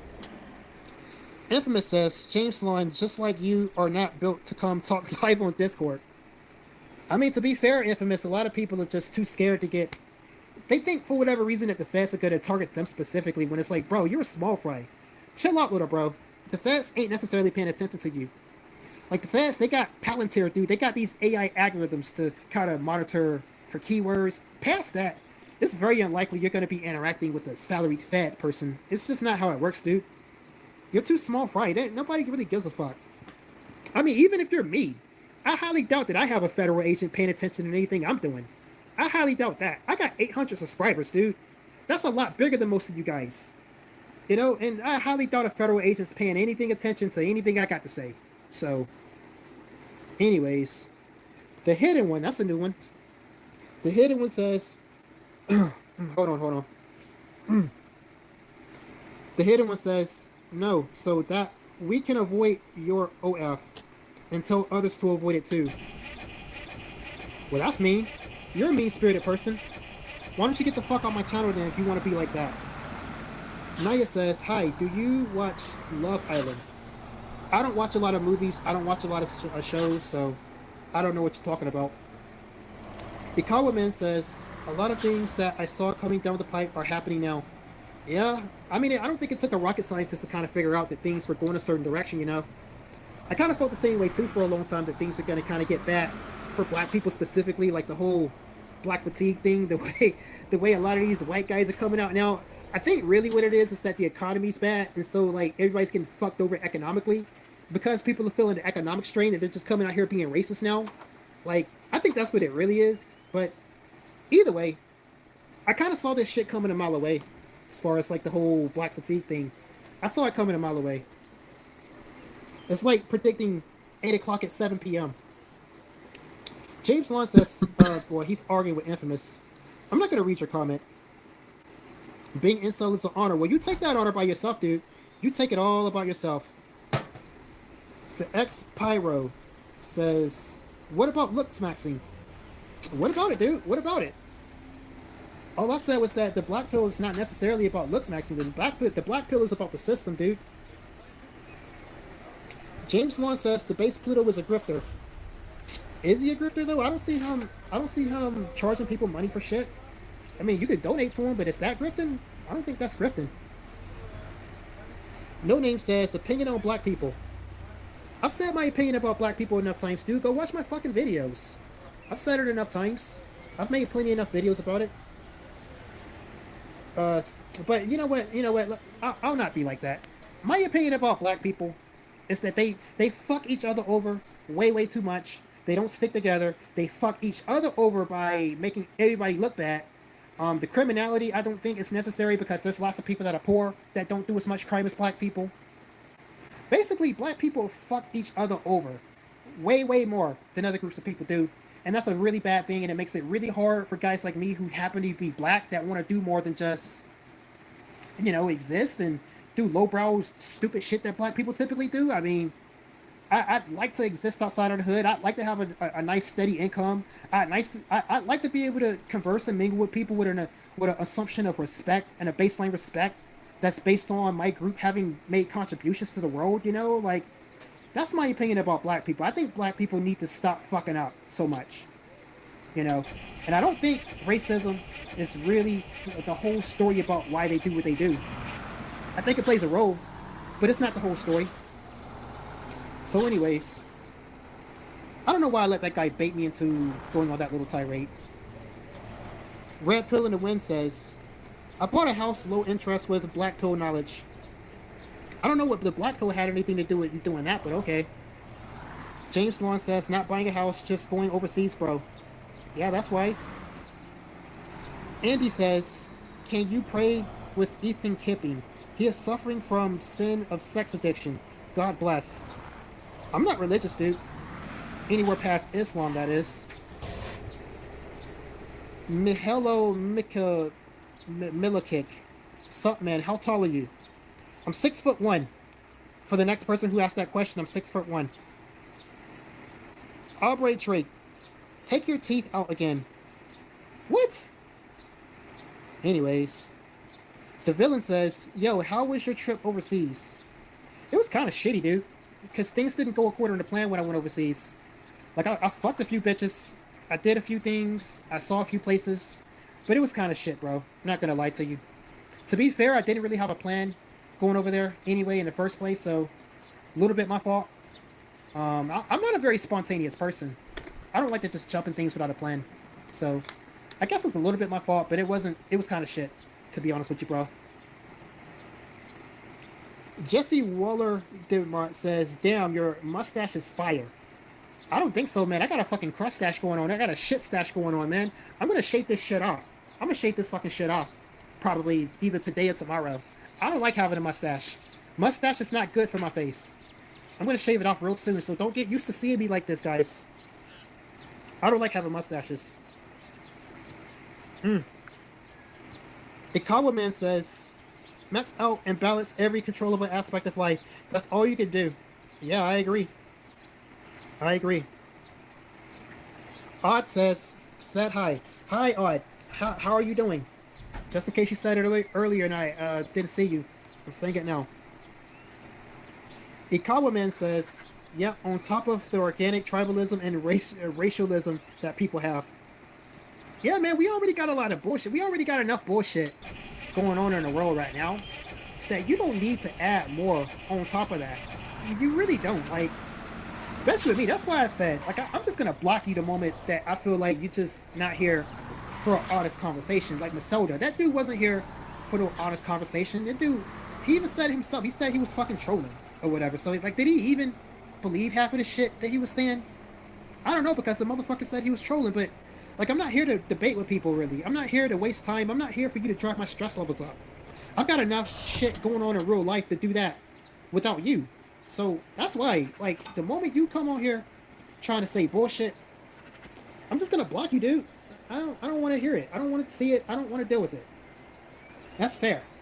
The quicker I can get you up out of here, the quicker I can get your ass up out of here, the faster I can move on with what I'm doing, because what I'm doing is far more interesting than... It's like, if you're not saying something that's more interesting than what I've got going on, why do I even bother reading your shit? You know? John Oakey says, thoughts on Leisure winning a CEO. Who is that? I don't know who that is. I don't know what you're talking about. Hustletown says, can you shout out my bro that passed his name? What? That passed his name is Nick Jers? Nick Jers? You had a bro that passed away? Well, I mean, I don't know how to, I don't really know how to Oh, do man. shout outs or whatever, but I He's guess baiting we you. can give a shout out to Nick Jers, quarter to this guy. He passed away.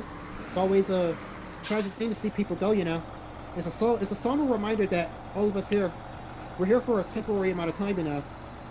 Especially if you're gonna spend your time here hating groups of people. It's like, your life is fucking wasted, dude. That's not what life is about. If you think life is about you coming here to be racist at people, I don't know what to tell you. But I promise you, that's not what life is about. You're not going to be very fulfilled if that's what your life is all about. That's definitely for sure. So, Cedric Allen says, be safe out there on the roads when you get back out there. Do you have any endorsement with your truck driving job? No, I don't have any endorsements. I just roll with a standard CDL. I don't want to deal with hazmat. I don't want to be rolling with a fucking bomb strapped to my truck. I don't want to be plugging up pipes and pumping gas and all that bullshit. Nah, I'm good. I know it pays more money, but I don't want to deal with the extra stress of hauling hazmat or any other dangerous shit. So I didn't bother getting any endorsements with it. All you need is a standard CDL. That's good enough. The villain says, I'm thinking about getting into trucking. I heard CDL is a ton of money. Well, the villain, you heard wrong. CDL's not a ton of money. I made a couple videos talking about the trucking industry already. You guys know fucking DBDR? You guys know DBDR got into fucking truck driving, dude? Like, holy shit. It's like everybody's getting into fucking truck driving now. It's like every sulfide male that's like an incel adjacent guy. They're all getting into truck driving, dude. Like, DBDR got into it because that dude literally has no other options. I'm telling you, dude, truck driving is like a very viable option if you're an incel adjacent dude at all. I'm just saying, you know. But it's not a ton of money, but thing is, it gets you away from home. It gets you to see the country, and even though it's not a ton of money, it'll still put some money in your pocket, especially if you're an incel type dude, because okay, you don't have a bitch that you spend money on, so you can save money. You can save a lot of money as an incel dude, you know. So, I mean, if you're an incel adjacent dude, just get into trucking, man. Just get your ass in a fucking truck. James Garcia says, I would like to have a mustache. Well, I'm glad you like mustaches, but I don't like mustaches. I don't like my mustache. I'm going to shave this shit off. Probably after this stream or probably tomorrow morning. But I guarantee you probably my next couple uploads, I'm not going to have this mustache you're going to notice. I keep myself clean shaven. I don't like having a fucking mustache. Ikawa Man says, that's a racial trick for the N-word, dude. Yeah, they got a lot of fucking slang words to try to say, nigga, nigga. They want to say, nigger. I would respect people more if they just came out and said, fuck the censors, and just came out and said it anyway. It's like this cowardly shit where they try to make these slang words and try to bypass it and try to use these sly little words where you don't know what they're saying, when that's what they're saying. You sly fucking devil. Modern Cheese says, life is about getting an ice cream. Yeah, that's an interesting take. Ikawa Man says, IT used to be the thing for us unattractive guys, or being a charisma man and teaching in Asia. Validity says, the incel's gonna eat lot lizards. What about Nayuka? Incel's eating lot lizards. Dude, like, I'll tell you right now, I've barely ever seen a lot lizard in my whole life, okay? Like, the whole lot lizard myth, it's just a myth. I mean, you might occasionally see sex workers every once in a while, depending on where you go, but like that, I've hardly ever seen, like, a genuine lot lizard. And trust me, when you do see a genuine lot lizard, they're the type of woman that you don't want to deal with. It's just like any other sex worker. You don't want to deal with sex workers for the most part. Nah, man.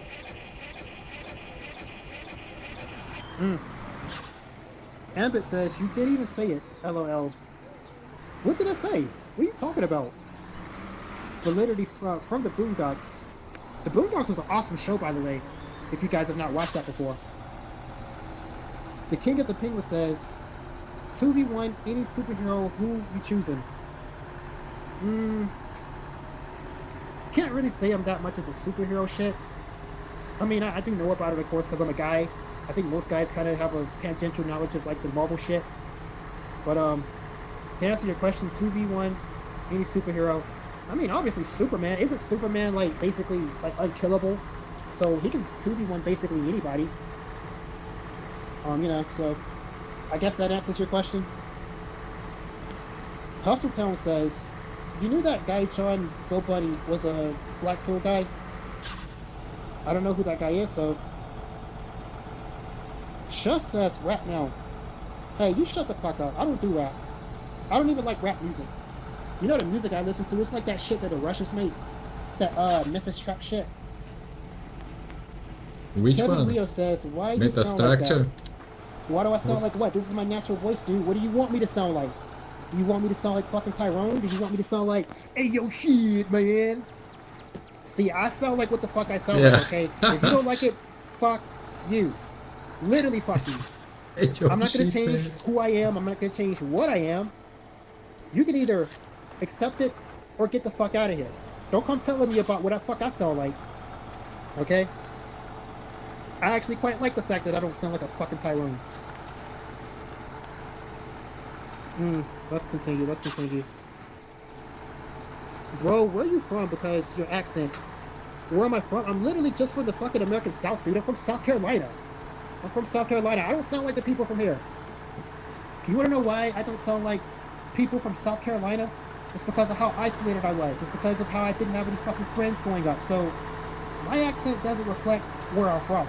You cannot figure out where I'm from based on what I sound like. I don't sound like where I'm from.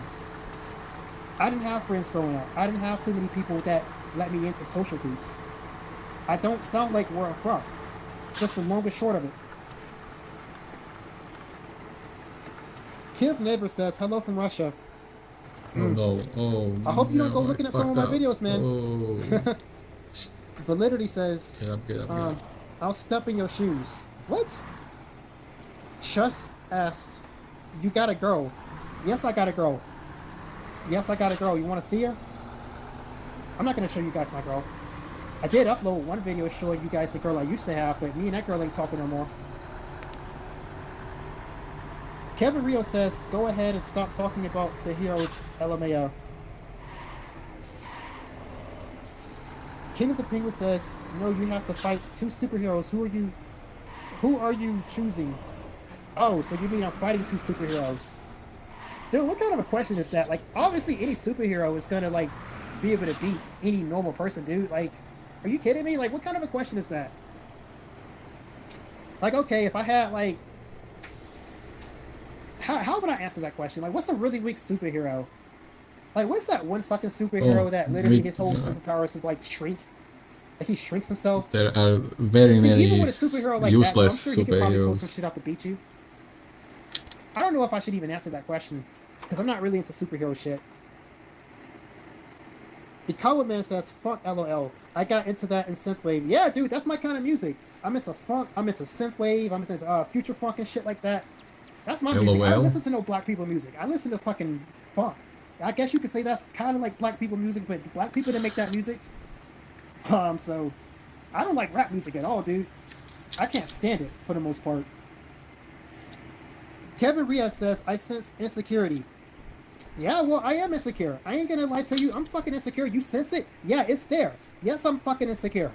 Okay, but just because I'm insecure doesn't mean I'm gonna let you come up in here and just say whatever the fuck you want to say too, though. And it also doesn't mean you're gonna come in here and whoop my ass. Okay, like, don't let the insecurity fool you. I will stand up for myself. That doesn't mean I won't stand up for myself. That doesn't really mean anything that you can use to kind of exploit it. You're not going to exploit my insecurity because I'm a bit too wise for that. I'm a bit too mature for that. If I just see that you're being a bit of a nuisance, like I said, I'll just block you. That's got nothing to do with me being insecure either, by the way. It's like, why bother dealing with people that add nothing of value? Because, like, you can't debate every single person that comes along. There's a lot of people that you waste time debating than just if you would have just blocked them right away. So what it really comes down to. Yep, he's correct. If you're actually saying something, if you're actually making like an argument in good faith, there's a way for me to tell if you're actually genuinely arguing something in good faith. But a lot of people, especially these days, don't do that. They're not arguing in good faith, so it just come out better if you block them. You Big know? time. Too many autism, toxic Maxim shit. Dude Pia says, you sound like the casual suspect for me. Yeah, well, you know what? Same here. Why don't I just block your ass? We'll put you in timeout. Yeah, we'll do that. 24-hour timeout for you, buddy. Yeah, 3 hours live stream. I'm gonna wrap it up here. I need to go cook some schlop. And yeah, tomorrow tune in to Dark Pills tomorrow evening. Alright, stay tuned, see you soon.